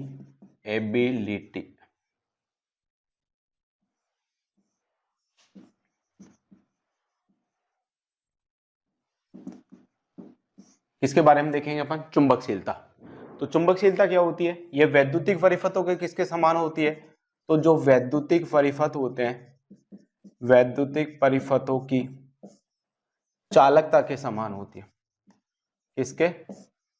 चालकता की क्या होती है? समान होती है। तो परमिएबिलिटी क्या होती है? वैद्युतिक परिपथों के क्या होती है? चालकता के समान होती है। ये क्या करता है? तो ये परमिएबिलिटी क्या होती है? चुंबकीय परिपथों में चुंबकीय फ्लक्स को स्थापित करने में क्या करती है? सहायता करती है। क्या करती है? चुंबकीय फ्लक्स को, चुंबकीय फ्लक्स को स्थापित करने में, चुंबकीय फ्लक्स को स्थापित करने में की गई सहायता, की गई सहायता की जो मात्रा है, मात्रा का माप, मात्रा की माप को क्या करती है? दर्शाती है। कि इस चुंबकीय पदार्थ के द्वारा क्या चुंबकशीलता अपन को किसकी मात्रा की क्या बताती है? तो चुंबकशीलता हमको यह बताती है कि कोई चुंबकीय पदार्थ होता है वो उस चुंबकीय फ्लक्स को स्थापित करने में कितनी उसकी सहायता कर रहा है, चुंबकीय फ्लक्स को स्थापित करने में कितनी सहायता कर रहा है, उसकी जो माप है वो हमको किससे पता चलती है? चुंबकशीलता से मिलती है। तो चुंबकशीलता क्या होती है? चुंबकीय फ्लक्स को, चुंबकीय पदार्थों के अंदर चुंबकीय फ्लक्स को स्थापित करने में की गई जो सहायता है उसकी मात्रा की जो माप है उसको क्या दर्शाती है? आपकी चुंबकशीलता दर्शाती है। तो यहां लिख देना, यह है चुंबकीय फ्लक्स को स्थापित करने में की गई सहायता की मात्रा की माप को क्या करती है? दर्शाती है। प्रतीक क्या होता है? तो इसका प्रतीक क्या होता है? इसका प्रतीक होता है क्या? म्यू। क्या होता है इसका प्रतीक? म्यू। और थोड़ी देर पहले मैंने आपको बताया था म्यू बराबर क्या होता है आपका, तो थोड़ी देर मैंने बताया था म्यू बराबर होता है म्यू जीरो इंटू क्या होता है? म्यू आर होता है। म्यू जीरो क्या है आपका? निर्वात या मुक्त आकाश की क्या है? चुंबकशीलता, जिसका मान कितना होता है? 4 पाई इंटू 10 की घात माइनस के 7 हेनरी पर मीटर होता है। म्यू आर क्या होती है? सापेक्ष चुंबकशीलता होती है, इसका कोई मात्रक नहीं होता। हवा के लिए म्यू आर का मान कितना होता है? 1 होता है। और इसका जो मात्रक की अगर बात करें तो चुंबकशीलता का मात्रक क्या हो जाएगा? तो इसका एक मात्रक तो क्या हो जाएगा आपका? हेनरी पर मीटर हो जाएगा। क्या हो जाएगा आपका? हेनरी प्रति मीटर। एक मात्रक तो क्या हो गया चुंबकशीलता का? हेनरी प्रति क्या हो गया? मीटर। एक चुंबकशीलता का फॉर्मूला और होता है जो आपके एग्जाम्स के अंदर कई बार पूछा जाता है। म्यू बराबर होता है क्या? बी अपॉन क्या होता है? एच होता है। म्यू बराबर क्या होता है? B upon H. ये भी इंपॉर्टेंट फॉर्मूला है, याद रखना कि म्यू बराबर क्या होता है? बी अपॉन क्या होता है? एच होता है। यहाँ पर बी मैंने आपको बता दिया। बी बराबर क्या होता है? तो बी बराबर होता है चुंबकीय फ्लक्स घनत्व। बी बराबर क्या होता है आपका? चुंबकीय फ्लक्स क्या होता है आपका? घनत्व होता है। बी बराबर क्या होता है? चुंबकीय फ्लक्स घनत्व। एच बराबर क्या होता है? तो एच बराबर होता है चुंबकन बल। क्या होता है? चुंबकन बल। या फिर इसी का नाम है क्या? चुंबकीय क्षेत्र सामर्थ्य। या फिर क्या होता है? चुंबकीय क्षेत्र सामर्थ्य। तो H बराबर क्या होता है? चुंबकीय क्षेत्र सामर्थ्य या चुंबकन बल। तो ये भी किसका फॉर्मूला है? आपका चुंबकशीलता का है। चुंबकशीलता के दो फॉर्मूले, एक तो याद रखना है म्यू बराबर mu zero into mu R होता है। म्यू जीरो मैंने आपको थोड़ी देर पहले लिखवा दिया, मुक्त आकाश की चुंबकशीलता है जिसका मान 4 पाई इंटू 10 की घात माइनस 7 हेनरी पर मीटर होता है। म्यू आर सापेक्ष चुंबकशीलता होती है, हवा का मान, हवा के लिए म्यू आर का मान 1 होता है। दूसरा फॉर्मूला होता है म्यू बराबर बी अपॉन एच होता है। बी बराबर होता है चुंबकीय फ्लक्स घनत्व है, और चुंबकीय फ्लक्स घनत्व का मैंने आपको मात्रक लिखाया था, बी बराबर लिखवाया था मैंने 5 अपॉन ए यानी कि वेबर पर मीटर स्क्वायर। H बराबर होता है चुंबकन बल या चुंबकीय क्षेत्र सामर्थ्य। तो म्यू बराबर फॉर्मूला क्या होता है आपका? B upon H. तो ये वाला फॉर्मूला भी आपको याद रखना है। तो चुंबकशीलता हो गई, किसके समान होती है? चालकता के समान होती है। परिभाषा क्या होता है? फॉर्मूला क्या होता है? और इसके मात्रक क्या होता है? याद रखना। चुंबकशीलता के बाद में अब यहाँ पर से अपन को एक नई चीज पता चलती है, चुंबकन बल या चुंबकीय क्षेत्र सामर्थ्य। तो इसके बारे में देख लेते हैं कि चुंबकन बल या चुंबकीय क्षेत्र सामर्थ्य क्या होता है।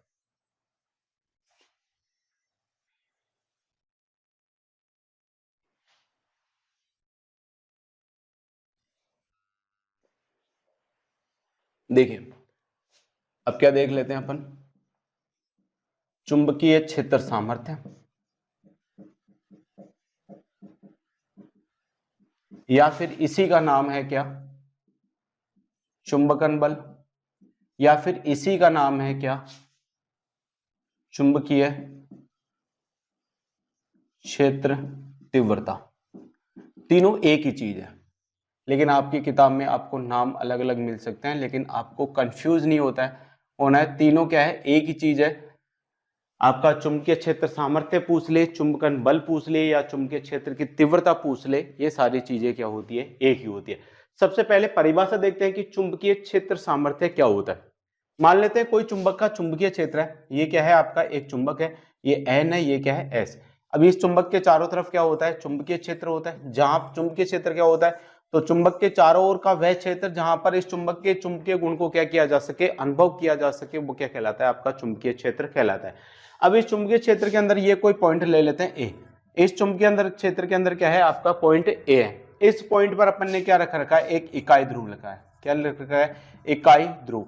तो इस चुंबकीय क्षेत्र में अपन ने क्या रखा है, किसी बिंदु पर क्या रखा है, इकाई ध्रुव रखा है। इकाई ध्रुव थोड़ी देर बाद में बताऊंगा क्या होता है। तो इस चुंबक के इस पॉइंट पर क्या रखा हुआ है, इकाई ध्रुव।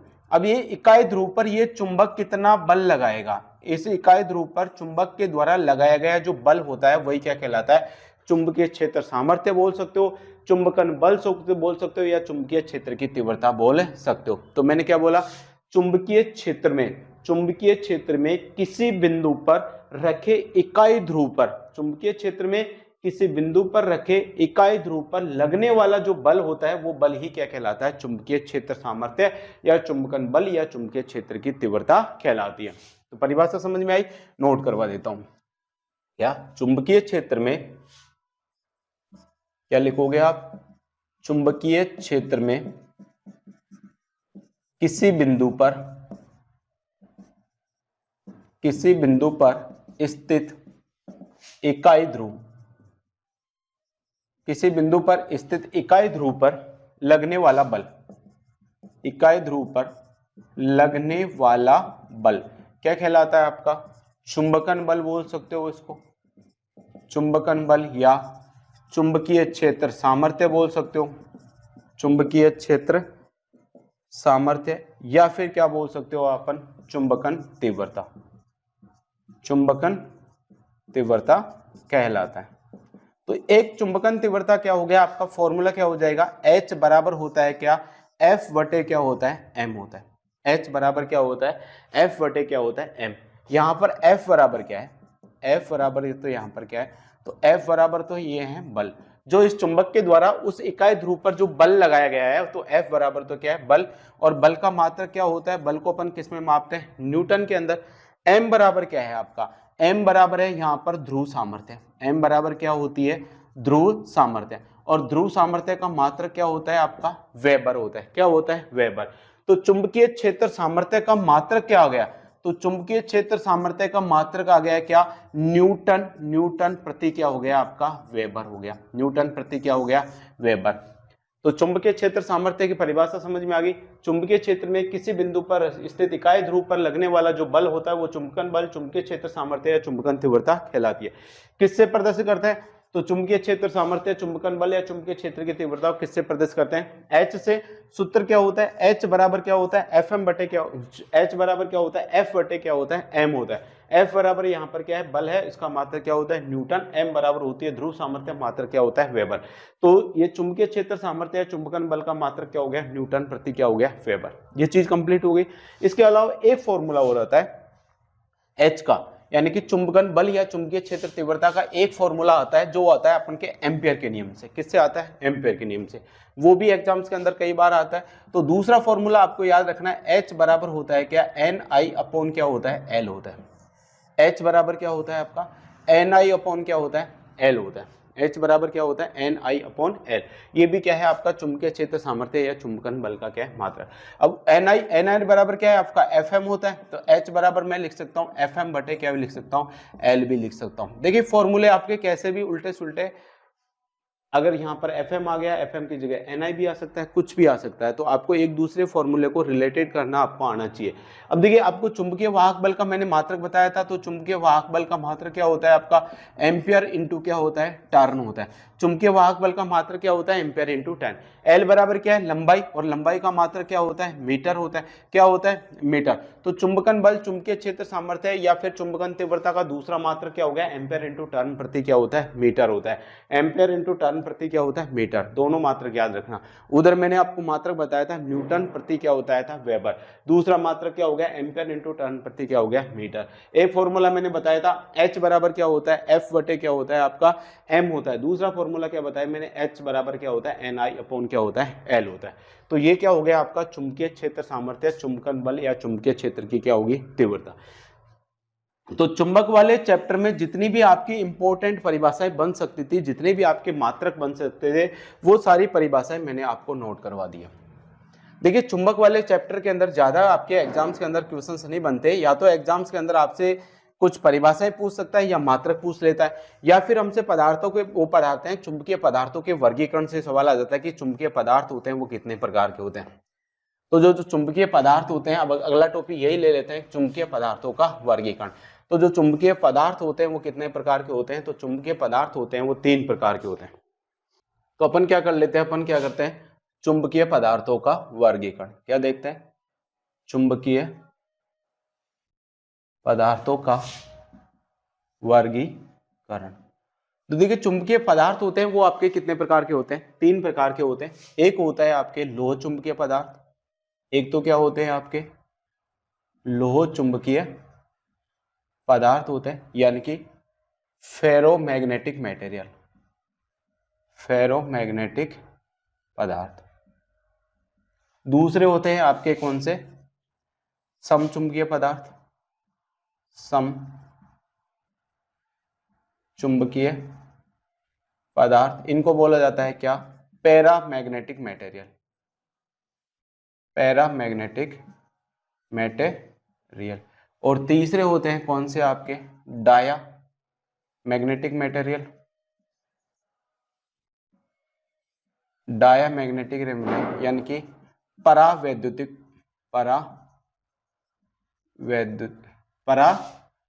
चुंबकीय पदार्थ, सॉरी फेरो पैरा और डाया, डाया को हिंदी में बोलते हैं क्या प्रतिचुंबकीय पदार्थ। क्या होते हैं आपका प्रतिचुंबकीय पदार्थ।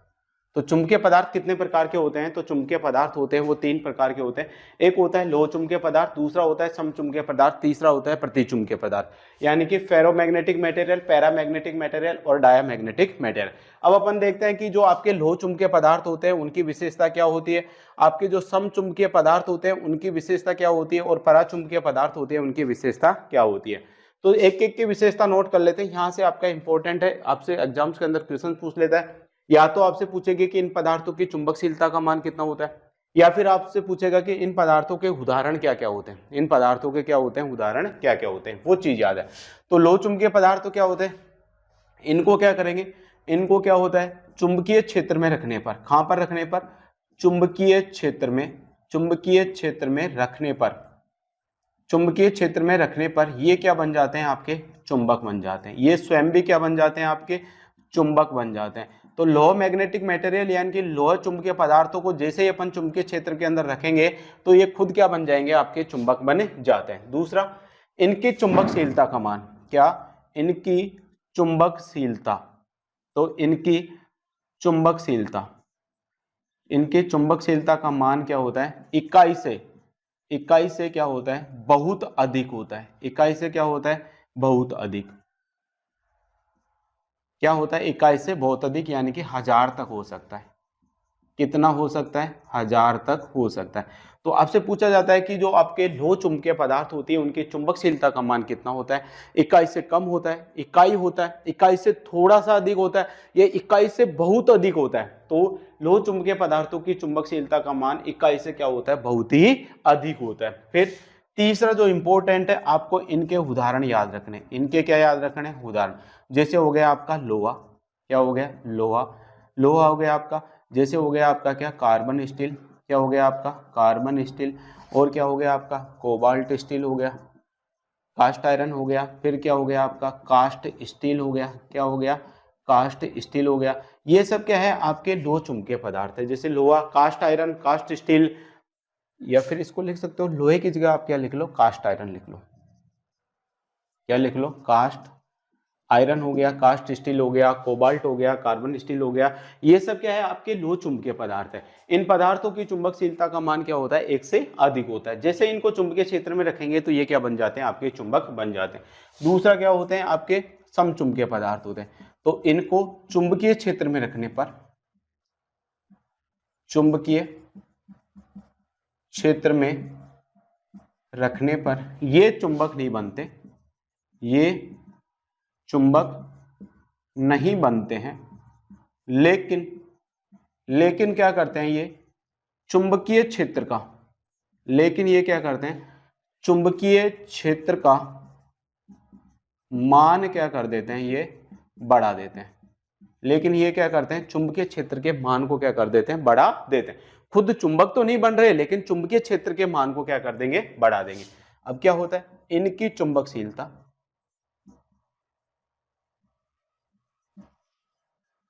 इनकी चुंबकशीलता का मान इकाई से थोड़ा अधिक होता है। इकाई से क्या होता है, थोड़ा अधिक होता है। याद रखना कितना होता है, इकाई से थोड़ा सा क्या होता है, अधिक। जैसे लगभग कितना होता है आपका, 100 तक होता है। इनकी चुंबकशीलता का मान क्या होता है, इकाई से थोड़ा सा अधिक होता है। उदाहरण आपको याद रखना है इसके अंदर। तो उदाहरण क्या क्या हो जाएगा आपका, एक हो गया आपका कॉपर यानी कि तांबा हो गया आपका, एल्यूमिनियम हो गया, क्या हो गया आपका, एल्यूमिनियम हो गया, चांदी हो गई आपकी, क्या होगी, चांदी हो गई। और जो हवा होती है, हवा है वो भी क्या है आपका समचुंबकीय पदार्थ है। तो समचुंबकीय पदार्थ क्या होते हैं, चुंबकशीलता का मान इकाई से अधिक होता है। उदाहरण क्या हो गए, कॉपर हो गया, एल्यूमिनियम हो गया, चांदी होगी, हवा। ये सब कौन से पदार्थ के उदाहरण है, समचुंबकीय पदार्थ के उदाहरण है।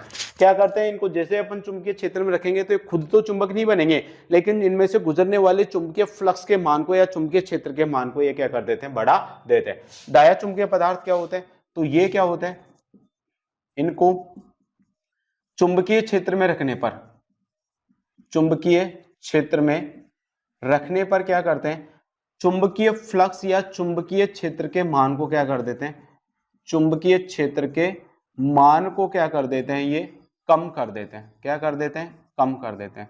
तो बढ़ाएंगे तो कहां से, ये तो मान को क्या कर देंगे, कम कर देंगे। तो वो पदार्थ कौन से कहलाएंगे, डाया या प्रतिचुंबकीय पदार्थ कहलाते हैं। फिर याद रखिए, इनकी चुंबकशीलता, क्या, इनकी चुंबकशीलता, इनकी चुंबकशीलता का मान, चुंबकशीलता का मान क्या होता है, इकाई से क्या होता है, इनकी चुंबकशीलता का मान इकाई से क्या होता है आपका, कम होता है। इन पदार्थों की चुंबकशीलता का मान इकाई से क्या होता है, कम होता है। फिर इनके उदाहरण आपको याद रखने, तो इनके उदाहरण है आपको क्या, एंटीमनी, क्या, एंटीमनी हो गया, बिस्मिथ हो गया, बिस्मिथ हो गया, एंटीमनी हो गया, और क्या हो गया आपका, जल।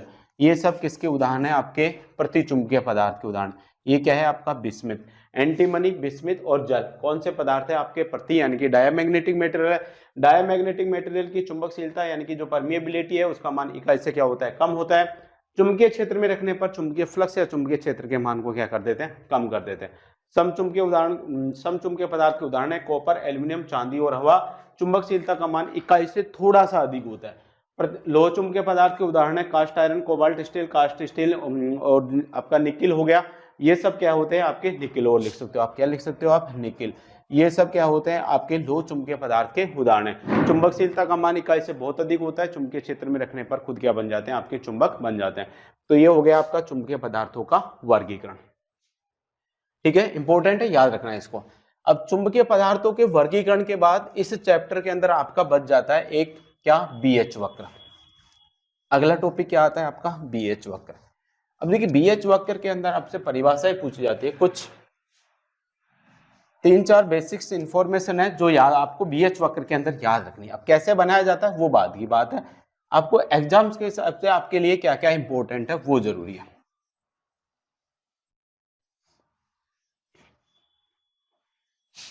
देखिए बीएच वक्र, बीएच वक्र, तो देखिए किस किस के बीच में खींचा जा रहा है, नाम से पता चल रहा है, एक तो बी के और एक है एच के। बी का मतलब है आपका क्या, चुंबकीय फ्लक्स घनत्व। बी का मतलब तो क्या है, चुंबकीय फ्लक्स घनत्व।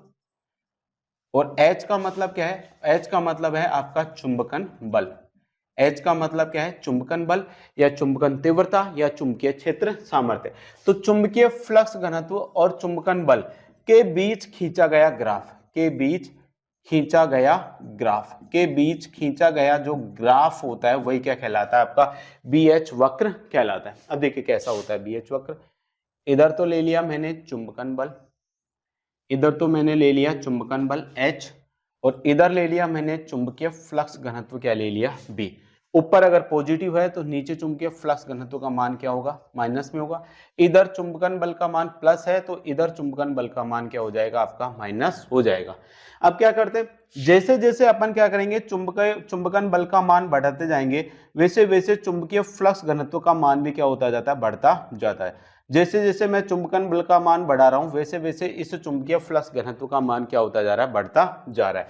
अब इस पॉइंट पर आने के बाद एक परिभाषा आती है आपके चुंबकीय संतृप्त अवस्था। क्या आती है, चुंबकीय संतृप्त अवस्था। तो चुंबकीय संतृप्त अवस्था में जैसे ही कोई चुंबकीय पदार्थ है, वो चुंबकीय पदार्थ जैसे ही चुंबकीय संतृप्त अवस्था के अंदर पहुंचेगा तो उसके बाद क्या होगा, जैसे मैं चुंबकन बल का मान बढ़ाऊंगा तो इसके बाद इस चुंबकीय फ्लक्स घनत्व का मान बढ़ना क्या हो जाता है, बंद हो जाता है। अब मैं चुंबकन बल का मान बढ़ाता हूं तो चुंबकीय फ्लक्स घनत्व का मान बढ़ना बंद हो गया, मतलब ये बिल्कुल क्या हो गया, सीधी लाइन हो गया। तो इस अवस्था के बाद, किस अवस्था के बाद, चुंबकीय संतृप्त अवस्था के बाद क्या होता है, चुंबकीय पदार्थ पर चुंबकन बल का मान बढ़ाने पर, इस H यानी कि चुंबकन बल का मान बढ़ाने पर इस चुंबकीय क्षेत्र का मान बढ़ना क्या हो जाता है, बंद हो जाता है। अब क्या हुआ, यहां तक मैंने इसको बढ़ा दिया, बढ़ाने पर ये ग्राफ पहुंच गया यहां पर ए पॉइंट पर। ओ से शुरू हुआ और ओ से कहां पहुंच गया, ए पॉइंट पर।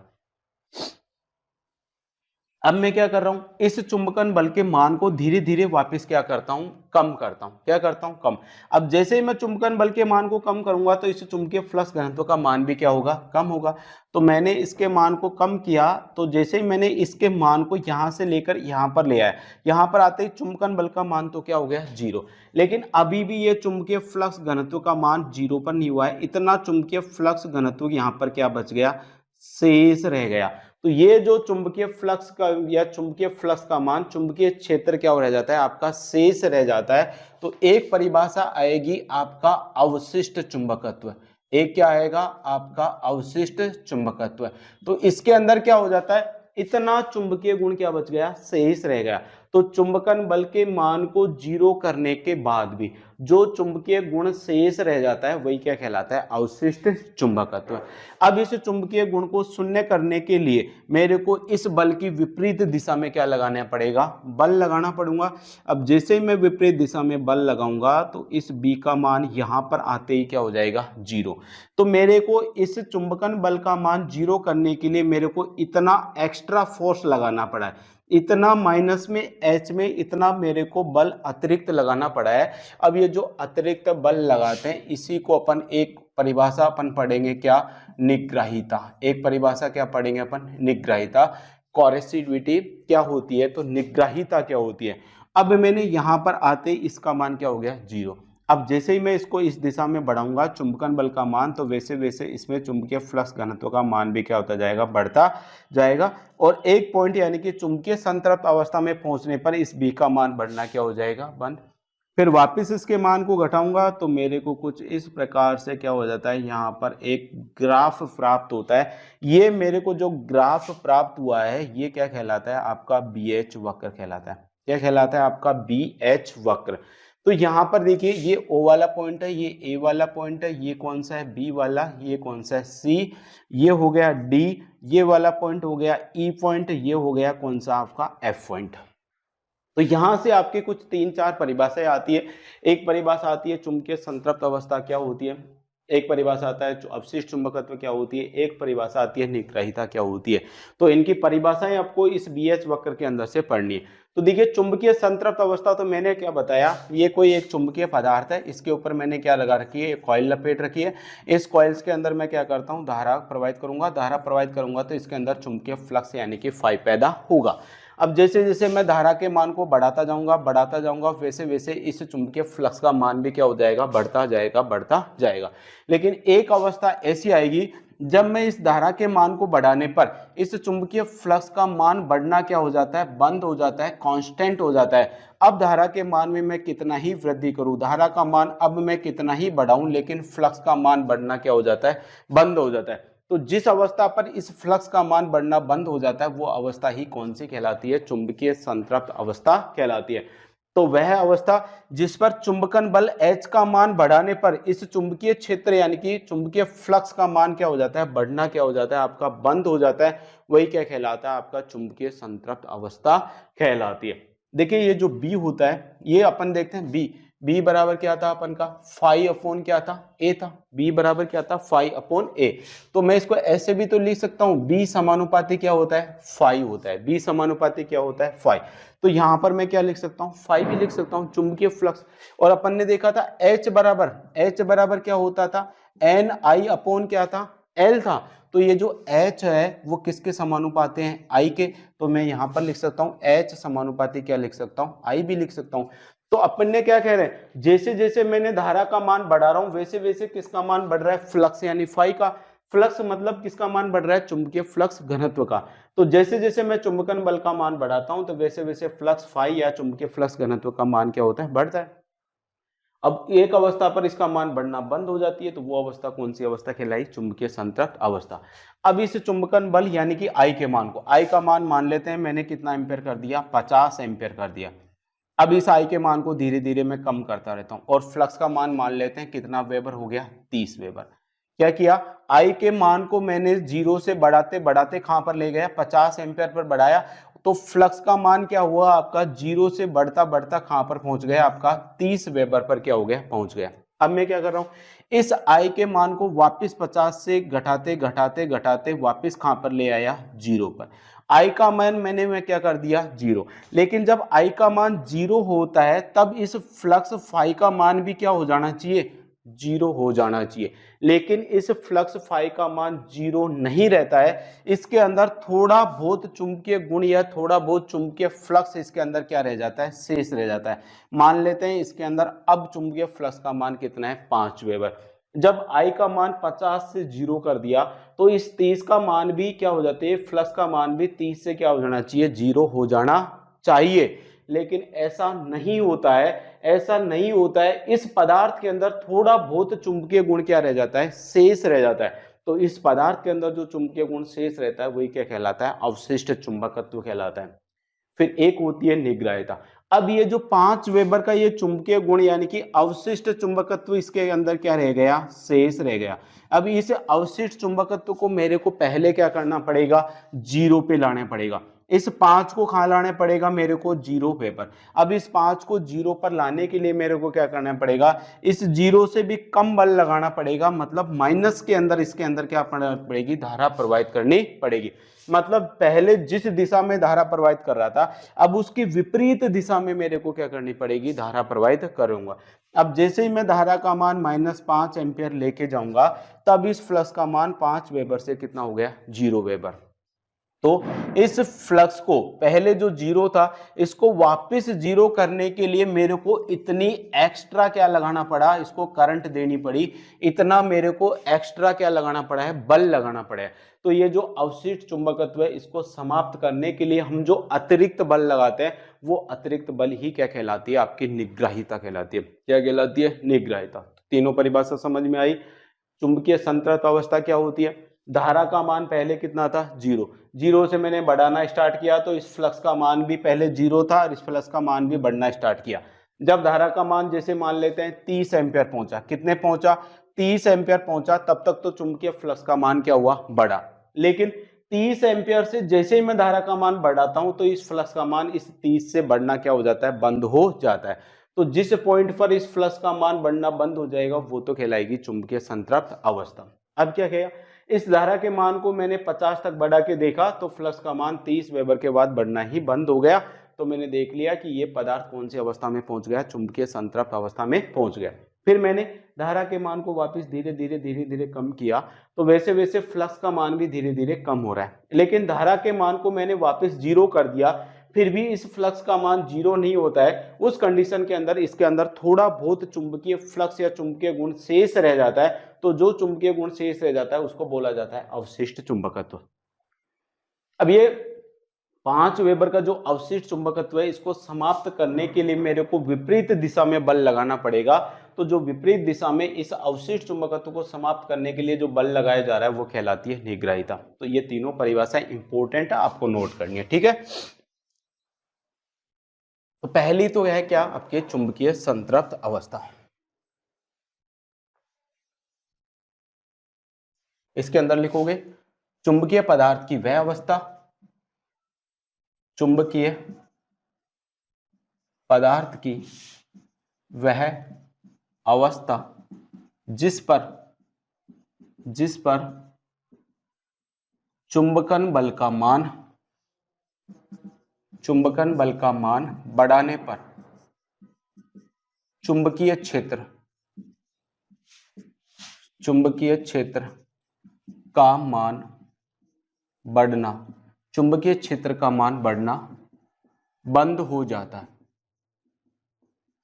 चुंबकीय क्षेत्र का मान बढ़ना क्या हो जाता है, आपका बंद हो जाता है। वही क्या कहलाती है, चुंबकीय संतृप्त अवस्था कहलाती है।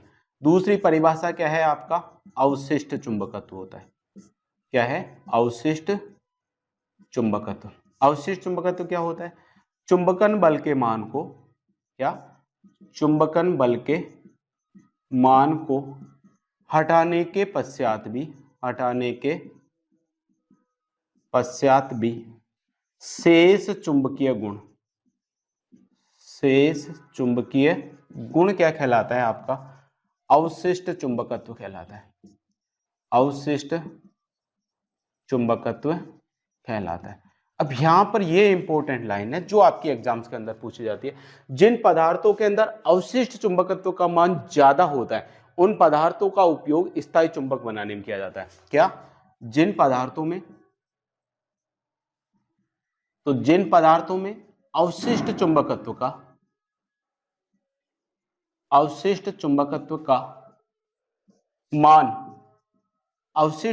का मान क्या होता है, ज्यादा होता है, वे स्थायी चुंबक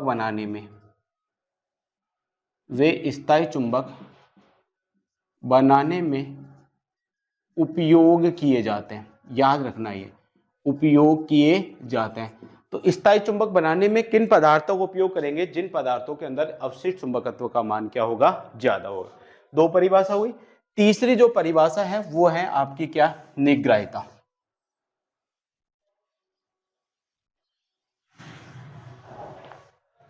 तीसरी परिभाषा क्या है आपकी, तो तीसरी परिभाषा है आपकी निग्राहिता।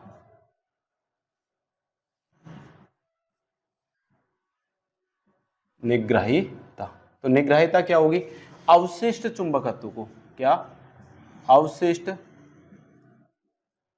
चुंबकत्व को समाप्त करने के लिए, अवशिष्ट चुंबकत्व को समाप्त करने के लिए विपरीत दिशा में, क्या, विपरीत दिशा में लगाया गया चुंबकन बल क्या कहलाती है आपकी, निग्राहिता। तो विपरीत दिशा में लगाया गया जो चुंबकन बल है वही क्या कहलाती है, आपकी निग्राहिता कहलाती है। फिर बात आता है, जिन पदार्थों के अंदर इस BH वक्र का मान, इस BH वक्र का क्षेत्रफल ज्यादा होता है, जिन पदार्थों के अंदर BH वक्र का क्षेत्रफल क्या होता है, ज्यादा होता है, उन पदार्थों का उपयोग भी अपन स्थायी चुंबक बनाने में किया जाता है। तो जिन पदार्थों के BH वक्र का मान क्या होता है, ज्यादा होता है, उनका उपयोग क्या किया जाता है, स्थायी चुंबक बनाने में किया जाता है। अब एक परिभाषा और आती है आपके, एक परिभाषा पढ़ते हो आप, स्ट्रेसिस हानि। क्या पढ़ते हो आप, स्ट्रेसिस हानि। तो तो स्ट्रेसिस हानि WH बराबर होता है ईटा इंटू BM की पावर 1/6 इंटू F इंटू क्या होता है V होता है। तो स्ट्रेसिस हानि क्या होता है, किसी भी पदार्थ को अपन ने पहले चुंबक बनाया, चुंबकन बल का मान बढ़ाया, फिर उसी चुंबक के बल के मान को मैंने हटाया तो इसके अंदर इतना सारा चुंबकीय गुण क्या बच गया, शेष। अब इस चुंबकीय गुण को, शेष जो चुंबकीय गुण बच गया, इसको समाप्त करने के लिए हमको एक्स्ट्रा इसको क्या लगानी पड़ रही है, एनर्जी देनी पड़ रही है, एक्स्ट्रा इसके ऊपर बल लगाया जा रहा है। तो वो जो हानि होती है, ये हमको अतिरिक्त, ये जो बल की ये जो हानि हुई है, अतिरिक्त चुंबकन बल की जो हानि हुई है, ये हानि क्या कहलाती है, आपकी स्ट्रेसिस हानि कहलाती है। तो स्ट्रेसिस हानि के अंदर अपन क्या पढ़ते हैं, किसी भी पदार्थ को बार बार के में चुंबकित और विचुंबकित करने में हमको जो अतिरिक्त हानि होती है, चुंबकित और विचुंबकित करने में जो हानि होती है, वो हानि ही क्या कहलाती है, आपकी स्ट्रेसिस हानि कहलाती है। एक आता है स्ट्रेसिस क्या होता है, तो अपन ने क्या लगाया, इस पर चुंबकन बल का मान लगाया, तो इस चुंबकीय फ्लक्स घनत्व का मान भी क्या हुआ, बढ़ा। लेकिन चुंबकन बल के मान को मैंने जीरो करने पर चुंबकीय फ्लक्स घनत्व का मान क्या हो जाता है, जीरो नहीं रहता है, थोड़ा क्या रह जाता है, पीछे रह जाता है। तो क्या होता है, ये जो आपका क्या है, चुंबकीय फ्लक्स घनत्व का चुंबकन बल से पीछे रहने का जो गुण होता है, वही क्या कहलाता है, आपका स्ट्रेसिस कहलाता है। तो BH वक्र से आपकी ये 3-4 परिभाषाएं जो इंपॉर्टेंट है, जो आपसे पूछी जाती है। और इसके अलावा आपसे पूछा जाता है कि BH वक्र का क्षेत्रफल अगर ज्यादा है तो वो कौन सा पदार्थ होगा, तो वो कौन सा पदार्थ होगा, आपका चुंबकीय पदार्थ होगा। और उन पदार्थों का उपयोग क्या करेंगे, अपन स्थायी चुंबक बनाने के अंदर करेंगे। तो आपके चुंबक वाले चैप्टर के अंदर BH वक्र कंप्लीट हो जाता है। इसके बाद में कुछ इंपॉर्टेंट नियम्स है जो यहाँ पर आपके एग्जाम्स के अंदर पूछे जाते हैं, वो नियम के बारे में भी अपन थोड़ा सा डिस्कस कर लेते हैं। वैसे उन नियमों के बारे में अपन विद्युत मोटर्स के अंदर, जनरेटर्स के अंदर भी उन नियमों के बारे में पढ़ते हैं, लेकिन थोड़ा डिस्कस यहाँ पर भी कर लेते हैं। तो कुछ महत्वपूर्ण नियम की बात कर लेते हैं, क्या महत्वपूर्ण नियम की बात कर लेते हैं। पहला जो नियम देखते हैं वो वही देखते हैं, क्या, फैराडे का विद्युत चुंबकीय प्रेरण का नियम, जो बहुत ज्यादा इंपॉर्टेंट है, हमारी सभी मशीनों के अंदर ये नियम काम में आता है। फैराडे का विद्युत चुंबकीय प्रेरण का नियम।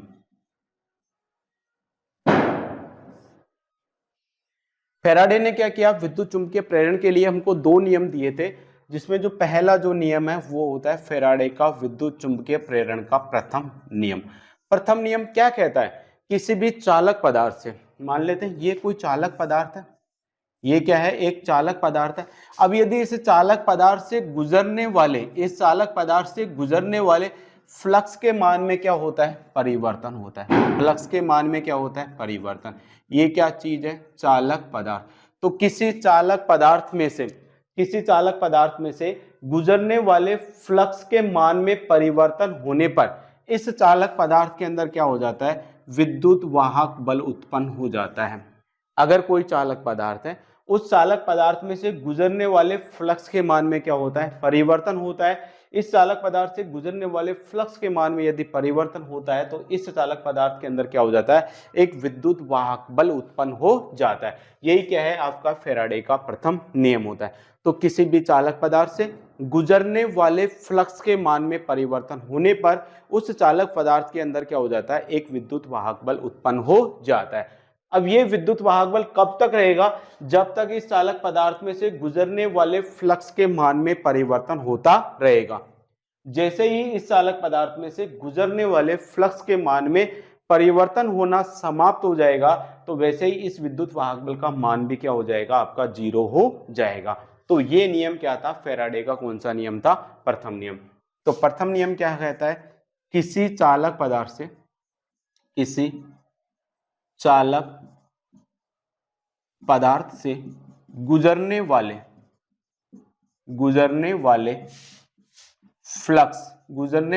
फ्लक्स के मान में परिवर्तन होने पर उसमें क्या हो जाता है, उसमें विद्युत वाहक बल उत्पन्न हो जाता है।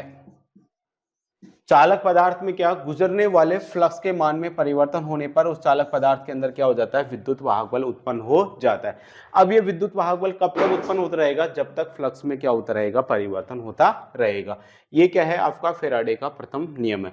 जैसे उत्पन्न विद्युत वाहक बल को अपन मैं किससे प्रदर्शित कर दूं, ई से, तो ई समानुपाती क्या होगा, φ2 माइनस क्या होगा, φ1, यानी कि चालक पदार्थ से गुजरने वाले फ्लक्स के मान में परिवर्तन होता रहेगा तो उस चालक पदार्थ के अंदर क्या होता रहेगा, विद्युत वाहक बल उत्पन्न होता रहेगा।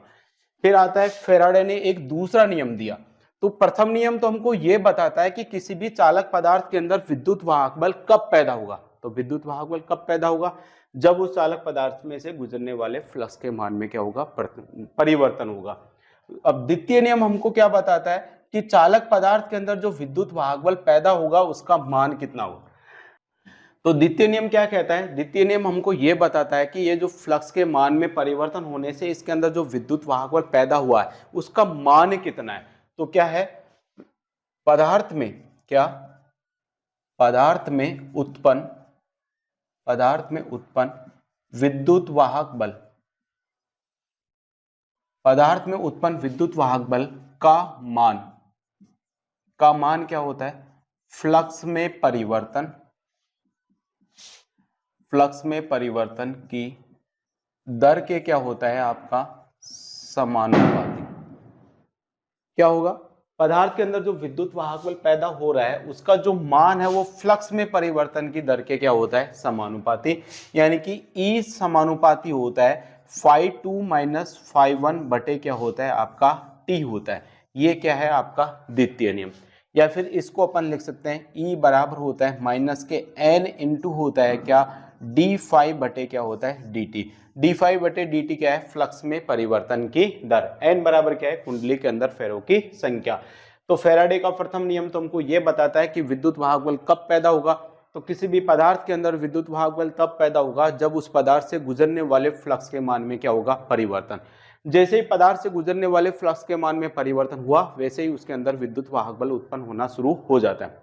विद्युत वाहक बल कब तक पैदा होता रहेगा, जब तक फ्लक्स के मान में क्या होता रहेगा, परिवर्तन होता रहेगा। प्रथम नियम तो हमको यह बताता है। द्वितीय नियम हमको यह बताता है कि उसके अंदर जो विद्युत वाहक बल पैदा हो रहा है उसका मान कितना है। तो पदार्थ के अंदर, चालक पदार्थ के अंदर उत्पन्न होने वाले विद्युत वाहक बल का मान फ्लक्स में परिवर्तन की दर के क्या होता है, समानुपाती। यानी जितना ज्यादा फ्लक्स में परिवर्तन होगा उतना ज्यादा ही उसके अंदर क्या होगा, विद्युत वाहक बल पैदा होगा। अगर फ्लक्स में होने वाला परिवर्तन कम है तो विद्युत वाहक बल का मान कम होगा, अगर फ्लक्स में परिवर्तन ज्यादा है तो विद्युत वाहक बल भी क्या होगा, ज्यादा। तो ये क्या हो गया आपका फेराडे का विद्युत चुंबकीय प्रेरण का क्या हो गया, नियम। याद रखना दोनों के दोनों। प्रथम नियम से तो हमें यह पता चलता है कि किसी भी चालक पदार्थ के अंदर विद्युत वाहक बल कब पैदा होता है। द्वितीय नियम से हमें यह पता चलता है कि उसके अंदर विद्युत वाहक बल जो पैदा हो रहा है उसका मान कितना होता है। एक होता है लेंज का नियम, एक किसका होता है आपका, लेंज का नियम। लेंज का नियम क्या कहता है, लेंज का नियम यह होता है कि ये प्रेरित विद्युत वाहक बल, अभी जो विद्युत वाहक बल पैदा हुआ ना, इस प्रेरित विद्युत वाहक बल के कारण क्या होती है, जैसे ही उस परिपथ को बंद करेंगे तो इसके अंदर क्या करेगी, प्रेरित विद्युत वाहक बल के कारण क्या बहेगी, एक धारा बहेगी, एक प्रेरित विद्युत धारा बहेगी। अब ये प्रेरित विद्युत धारा क्या करेगी, इसके पैदा होने वाले कारण का ही क्या करेगी, विरोध करेगी। यही क्या कहलाता है आपका लेंज का नियम। तो प्रेरित विद्युत वाहक बल, प्रेरित विद्युत वाहक बल के कारण, प्रेरित विद्युत वाहक बल के कारण प्रेरित विद्युत धारा उसके पैदा होने वाले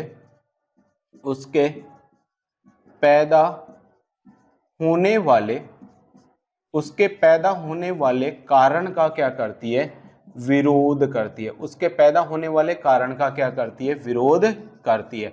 वही क्या कहलाता है आपका लेंज का नियम। तो लेंज का नियम हमको क्या बताता है, तो लेंज के नियम से हमें पता चलता है कि प्रेरित विद्युत वाहक बल के कारण जो प्रेरित विद्युत धारा है वो उसके पैदा होने वाले कारण का ही क्या करती है, विरोध करती है। जैसे अपन ने देखा था E बराबर माइनस के n इंटू d5 बटे क्या होता है dt।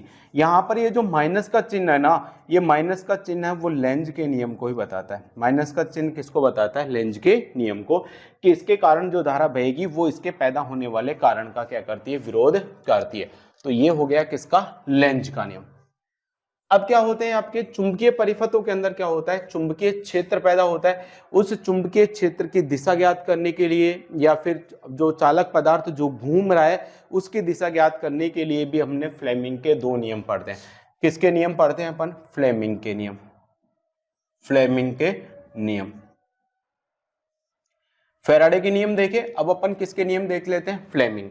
तो पहला जो नियम आता है वो आता है अपन का फ्लेमिंग के दाएं हाथ का नियम, फ्लेमिंग के दाएं हाथ का नियम। इंपॉर्टेंट नियम है, ज्यादातर एग्जाम्स के अंदर ये नियम पूछे जाते हैं। एक तो होता है फ्लेमिंग के दाएं हाथ का नियम और एक होता है आपका क्या, फ्लेमिंग के बाएं हाथ का नियम, फ्लेमिंग के बाएं, फ्लेमिंग के बाएं हाथ का नियम। ठीक है, तो फ्लेमिंग ने भी कितने नियम दिए थे, तो फ्लेमिंग ने दो नियम दिए थे। एक तो दिया फ्लेमिंग के दाएं हाथ का नियम और एक होता है फ्लेमिंग के बाएं हाथ का नियम। तो देखिए जो फ्लेमिंग के दाएं हाथ का नियम होता है उसका उपयोग सबसे पहले जो पूछा जाता है, इसका उपयोग पूछा जाता है। तो इसका उपयोग किया जाता है जनरेटर में। किसमें किया जाता है इसका उपयोग, जनरेटर यानी कि जनित्र में इसका क्या किया जाता है, उपयोग किया जाता है। किसके लिए उपयोग किया जाता है, तो जनित्र के अंदर क्या आता है, ये प्रेरित विद्युत वाहक बल की दिशा। जनरेटर के अंदर क्या होता है, ये प्रेरित विद्युत वाहक बल, प्रेरित विद्युत वाहक बल की क्या बताता है, ये दिशा। तो प्रेरित विद्युत वाहक बल की दिशा बताने के लिए किसके अंदर, जनरेटर में, तो कौन से नियम का प्रयोग करेंगे, फ्लेमिंग के दाएं हाथ के नियम। तो फ्लेमिंग के दाएं हाथ का नियम होता है कहां पर, जनरेटर में। क्या बताता है, प्रेरित विद्युत वाहक बल की दिशा। ऐसे ही फ्लेमिंग के बाएं हाथ का नियम का प्रयोग होता है किसके अंदर, मोटर के अंदर। किसके अंदर होता है, मोटर। तो जनरेटर के अंदर तो किसका उपयोग होता है, दाएं हाथ का। बाएं हाथ कहाँ काम आएगी, मोटर के अंदर। मोटर के अंदर ये क्या बताती है, तो मोटर के अंदर बताती है चालक या आर्मेचर, चालक या आर्मेचर की घूर्णन की दिशा, घूर्णन की दिशा। चालक या आर्मेचर की घूर्णन की दिशा ज्ञात करने के लिए अपन कौन से नियम का प्रयोग करते हैं, तो फ्लेमिंग के बाएं हाथ के नियम का क्या करते हैं अपन, उपयोग करते हैं। तो दोनों याद रहेगा, दाएं हाथ का नियम का उपयोग कौन किसके अंदर करते हैं, जनरेटर के अंदर। बाएं हाथ के नियम का उपयोग किसके अंदर करते हैं, मोटर्स के अंदर। दाएं हाथ के नियम से अपन क्या ज्ञात करते हैं, प्रेरित विद्युत वाहक बल की दिशा।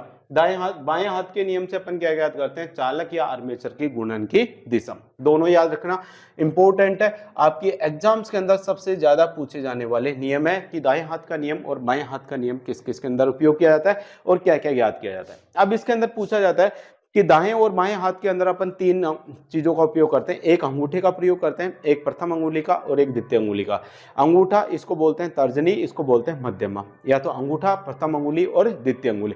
इन तीनों का उपयोग इन दोनों नियमों के अंदर किया जाता है। तो आपको याद रखना है इसके अंदर, ऐसा कुछ भी याद नहीं रखना, आपको याद रखना है कि जो अंगूठा होता है, क्या, अंगूठा, अंगूठा हमको क्या बताएगा, चाहे आपका दाएं हाथ का नियम हो चाहे बाएं हाथ का नियम हो, दोनों ही नियमों के अंदर अंगूठा है वो चालक की गति, चालक या फिर आर्मेचर, चालक या आर्मेचर की क्या बताता है, घूर्णन दिशा। तो चालक या आर्मेचर की घूर्णन दिशा में कौन होता है आपका, अंगूठा। कौन होता है, अंगूठा। फिर आती है क्या आपकी प्रथम अंगुली, क्या आती है आपकी प्रथम अंगुली। तो प्रथम अंगुली चाहे आपका जनरेटर हो चाहे मोटर हो, दोनों के अंदर प्रथम अंगुली किसको बताती है, तो प्रथम अंगुली बताती है चुंबकीय क्षेत्र की दिशा को। प्रथम अंगुली किसकी दिशा को बताएगी, चुंबकीय क्षेत्र की दिशा को। फिर आती है आपकी द्वितीय अंगुली, कौन सी आती है आपकी द्वितीय अंगुली। तो द्वितीय अंगुली क्या बताती है अपन को, प्रेरित विद्युत वाहक बल, प्रेरित विद्युत वाहक बल, या फिर क्या बताती है अपन को, विद्युत धारा की दिशा।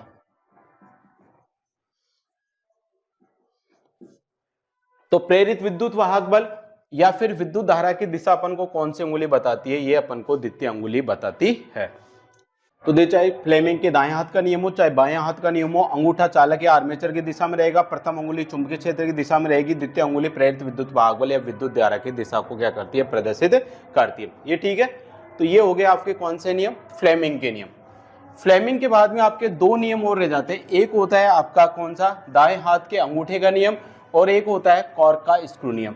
क्या, एक है आपके क्या, सीधे धारावाही चालक में, क्या, सीधे धारावाही चालक में उत्पन्न चुंबकीय क्षेत्र की दिशा ज्ञात करने का नियम।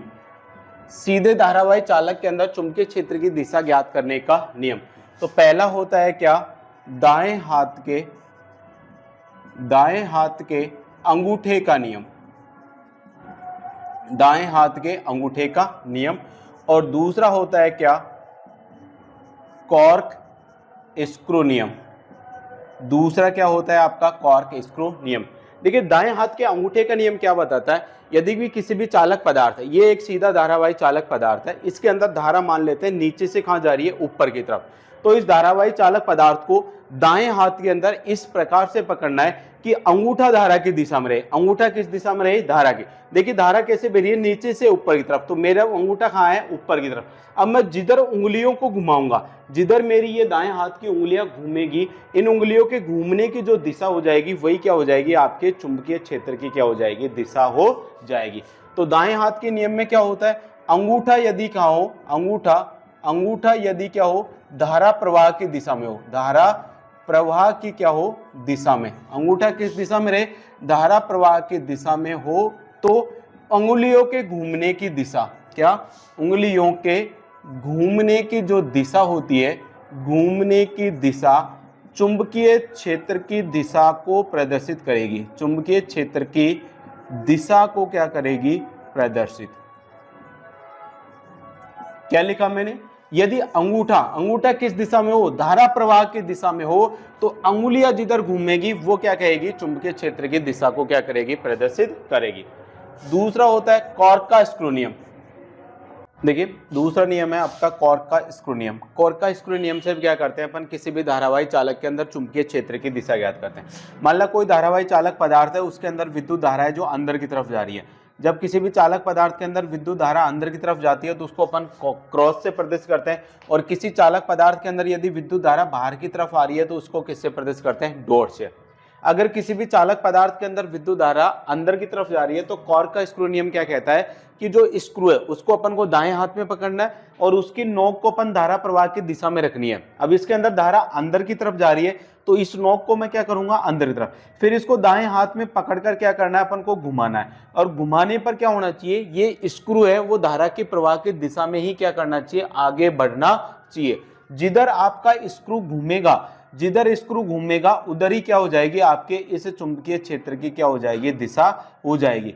तो यहां पर जब धारा अंदर की तरफ जाती है तो जब मैं स्क्रू को दाएं हाथ में पकड़कर घड़ी की दिशा में घुमाता हूं तो ये स्क्रू अंदर की तरफ ही जाता है। तो क्या होगा, अब जब मैं इसको घड़ी की दिशा में घुमा रहा हूं तो ये धारा की दिशा में ही आगे बढ़ रहा है। तो घड़ी की दिशा में घूमने की जो दिशा है वही क्या हो जाएगी, आपकी चुंबकीय क्षेत्र की क्या हो जाएगी, दिशा।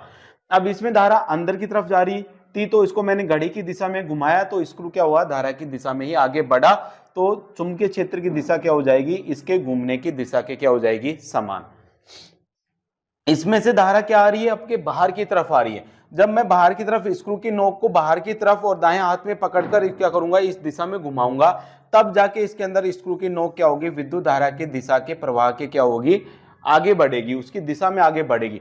तो अगर इसके अंदर क्या हो रही है, आपके दक्षिणावर्त यानी कि घड़ी की दिशा में घुमाने पर अपन को चुंबकीय क्षेत्र पैदा हो रहा है, तो इसके अंदर क्या हो जाएगी, जस्ट इसकी विपरीत दिशा के अंदर अपन को क्या होगा, चुंबकीय क्षेत्र क्या होगा, प्राप्त होगा। तो कॉर्क का स्क्रू नियम क्या कहता है कि जो स्क्रू है उसको अपन को दाएं हाथ में पकड़ना है, फिर इसकी नोक को धारा की दिशा में रखना है। यहां पर धारा अंदर की तरफ जा रही है तो मैं नोक को भी कहां रखूंगा, अंदर की तरफ। फिर इसको अपन को दाएं हाथ में पकड़कर इस प्रकार घुमाना है कि घूमने पर यह धारा की दिशा में ही आगे बढ़ना चाहिए। अगर घूमने पर यह धारा की दिशा में आगे बढ़ रहा है तो जिधर आपका स्क्रू घूम रहा है वही क्या हो जाएगी, आपकी चुंबकीय क्षेत्र की क्या हो जाएगी, दिशा हो जाएगी। तो ये कौन सा नियम हो गया आपका, कॉर्क का क्या हो गया, आपका स्क्रू नियम। कॉर्क के स्क्रू नियम के बाद में तो सीधे धारावाही चालक पदार्थ के अंदर चुंबकीय क्षेत्र ज्ञात करने के तो कितने नियम थे, दो नियम थे। एक तो था दाएं हाथ के अंगूठे का नियम और दूसरा नियम था किसका नियम, कॉर्क का स्क्रू नियम। तो एक तो हमने पढ़ा दाएं हाथ का नियम और एक हमने पढ़ा है दाएं हाथ के अंगूठे का नियम। तो ध्यान रख लेना, दाएं हाथ के अंगूठे का नियम तो अपन क्या करते हैं, किसी भी सीधे धारावाही चालक पदार्थ के अंदर चुंबकीय क्षेत्र की दिशा ज्ञात करने के लिए उपयोग करते हैं। जबकि दाएं हाथ का जो नियम होता है, फ्लेमिंग के दाएं हाथ का जो नियम होता है, उसका उपयोग अपन जनरेटर के अंदर करते हैं और जनरेटर के अंदर प्रेरित विद्युत वाहक बल की दिशा ज्ञात करने के लिए उसका उपयोग किया जाता है। अब एक आता है आपका सोलेनॉइड के अंदर, किसके अंदर? सोलेनॉइड। सोलेनॉइड या फिर किसके अंदर? कुंडली के अंदर। क्या? कुंडली में उत्पन्न चुंबकीय क्षेत्र की दिशा ज्ञात करना, उत्पन्न चुंबकीय क्षेत्र की दिशा ज्ञात करना। तो देखिए ये एक कॉइल्स है, ये क्या है आपकी कॉइल। अब इस कॉइल के अंदर क्या करना है अपन को? इसके अंदर उत्पन्न होने वाले चुंबकीय क्षेत्र की दिशा ज्ञात करनी है। तो इसके लिए दो नियम होते हैं, एक तो नियम होता है आपका सिरे का नियम, एक तो किसका नियम है आपका? सिरे का नियम होता है, और दूसरा जो नियम होता है वो किसका होता है? दाएं हाथ की हथेली का नियम, दाएं हाथ की हथेली का नियम, दाएं हाथ की हथेली का नियम। सबसे पहले देखते हैं अपन सिरे का नियम। अपन क्या करते हैं, ये जो कॉइल्स है इसका एक सिरा ले लेते हैं, इस कॉइल का क्या ले लेते हैं? एक सिरा। तो मैंने यहां पर समझाने के लिए इस कॉइल का ये एक सिरा ले लिया, इस वाले टर्न को मैंने यहां पर ले लिया। अब इस कॉइल्स के अंदर यदि धारा है वो घड़ी की दिशा में बह रही है, इस कॉइल्स के अंदर यदि धारा किस दिशा में बह रही है? घड़ी की दिशा में बह रही है। तो इस कॉइल का ये जो सिरा होगा, अगर इसके अंदर धारा घड़ी की दिशा में बह रही है तो इस कॉइल का ये सिरा कौन सा होगा? आपका दक्षिणी ध्रुव होगा। कौन सा होगा? दक्षिणी ध्रुव। यदि ये क्या है? धारा की दिशा, धारा की दिशा। तो धारा की दिशा यदि कौन सी है? घड़ी की दिशा में है, तो कॉइल्स का ये सिरा कौन सा होगा? दक्षिण ध्रुव। यानी कि इसके अंदर यदि धारा इस प्रकार से बह रही है तो कॉइल का ये वाला सिरा दक्षिणी ध्रुव होगा। अगर ये दक्षिणी ध्रुव है तो कॉइल्स का दूसरा सिरा ऑटोमेटिक क्या बन जाएगा? उत्तरी ध्रुव, क्योंकि चुंबक के अंदर केवल कितने ध्रुव होते हैं? दो। अगर इस वाले सिरे के अंदर, अगर इस वाले सिरे के अंदर प्रवाहित होने वाली धारा की जो दिशा है वो घड़ी की विपरीत दिशा में, धारा की दिशा। अब इसके अंदर धारा की दिशा क्या है? घड़ी की विपरीत दिशा में बह रही है। तो ये वाला जो सिरा होगा, तो ये वाला जो सिरा होगा ये किसको बताएगा? आपका उत्तरी ध्रुव को। तो देखिए इसके अंदर धारा कुछ इस प्रकार से बह रही है ऊपर की तरफ, यहां से धारा कैसे आ रही है? नीचे की तरफ। तब ये धारा कौन सी, ये ध्रुव कौन सा होगा? आपका उत्तरी ध्रुव होगा। जब धारा की दिशा क्या होगी? घड़ी की विपरीत दिशा में। तो यदि धारा की दिशा घड़ी की विपरीत दिशा में है तो ध्रुव होगा कौन सा? उत्तरी ध्रुव। यदि धारा की दिशा घड़ी की दिशा में है तो ध्रुव होगा कौन सा? दक्षिण ध्रुव। ये कौन सा नियम है? आपका सिरे का नियम है। कौन सा नियम है? सिरे का नियम। याद रहेगा। यहाँ पर एस को आप इस प्रकार से बनाओ, एस को आप देखिए यहाँ पर एस से ये तीर का चिन्ह नीचे आ रहा है, ये ऊपर की तरफ। तो धारा की दिशा यदि घड़ी की दिशा में है तो कौन सा ध्रुव बन गया? दक्षिण ध्रुव। धारा की दिशा यदि घड़ी की विपरीत दिशा में है तो कौन सा ध्रुव बन गया? आपका उत्तरी ध्रुव। ऐसे भी आप याद रख सकते हो। तो ये तो किसका हो गया? आपका सिरे का नियम। दूसरा है आपका दाएं हाथ की हथेली का नियम। दाएं हाथ की हथेली का नियम क्या करता है? जब किसी भी कॉइल्स के अंदर, यदि ये कॉइल है, ऐसे आपकी कॉइल लपेट रखी है, अब इसके अंदर यदि धारा जा रही है यूं, धारा कैसे बह रही है? यूं।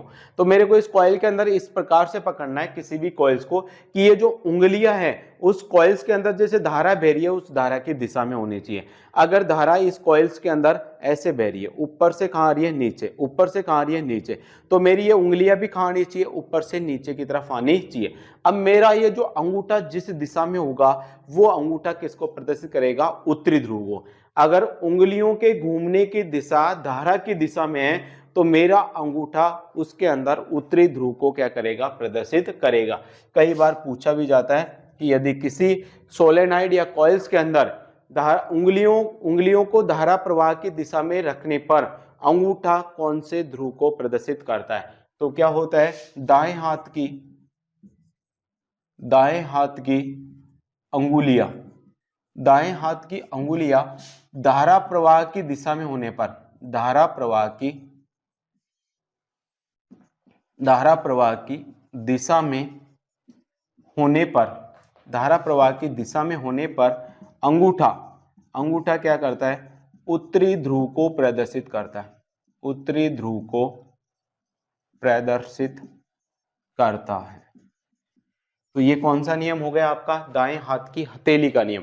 दाएं हाथ को किसी भी कॉइल्स को या कुंडली को इस प्रकार से पकड़ना है कि उंगलियां हैं वो धारा की दिशा में रहे, तो जो अंगूठा है वो क्या करता है? आपका उत्तरी ध्रुव को प्रदर्शित करता है। तो ये आपका चुंबक वाला चैप्टर यहाँ पर से कंप्लीट हो जाता है। चुंबक वाले चैप्टर के अंदर आपके जो इंपॉर्टेंट क्वेश्चंस बन सकते हैं वो यही इतना ही हो सकता है आपसे। सबसे ज़्यादा आपको जो ध्यान देना है वो इनकी परिभाषा और डेफिनेशंस के ऊपर ध्यान देना है। फिर आपको ध्यान देना है आपके चुंबकीय पदार्थों के वर्गीकरण के ऊपर, और लास्ट के अंदर आपको इन नियमों के अंदर पढ़ना है, जिसमें सबसे ज़्यादा जो पूछे जाने वाले नियम है वो फ्लेमिंग के दाएं हाथ का नियम और बाएं हाथ के नियम है। वो ज़्यादा नियम, उन नियमों को सबसे ज़्यादा पूछे जाते हैं, तो कम से कम इन चीज़ों को तो आप ज़रूर याद करके जाइएगा। आज के लिए बस इतना ही, मिलते हैं आपको नेक्स्ट वीडियो में।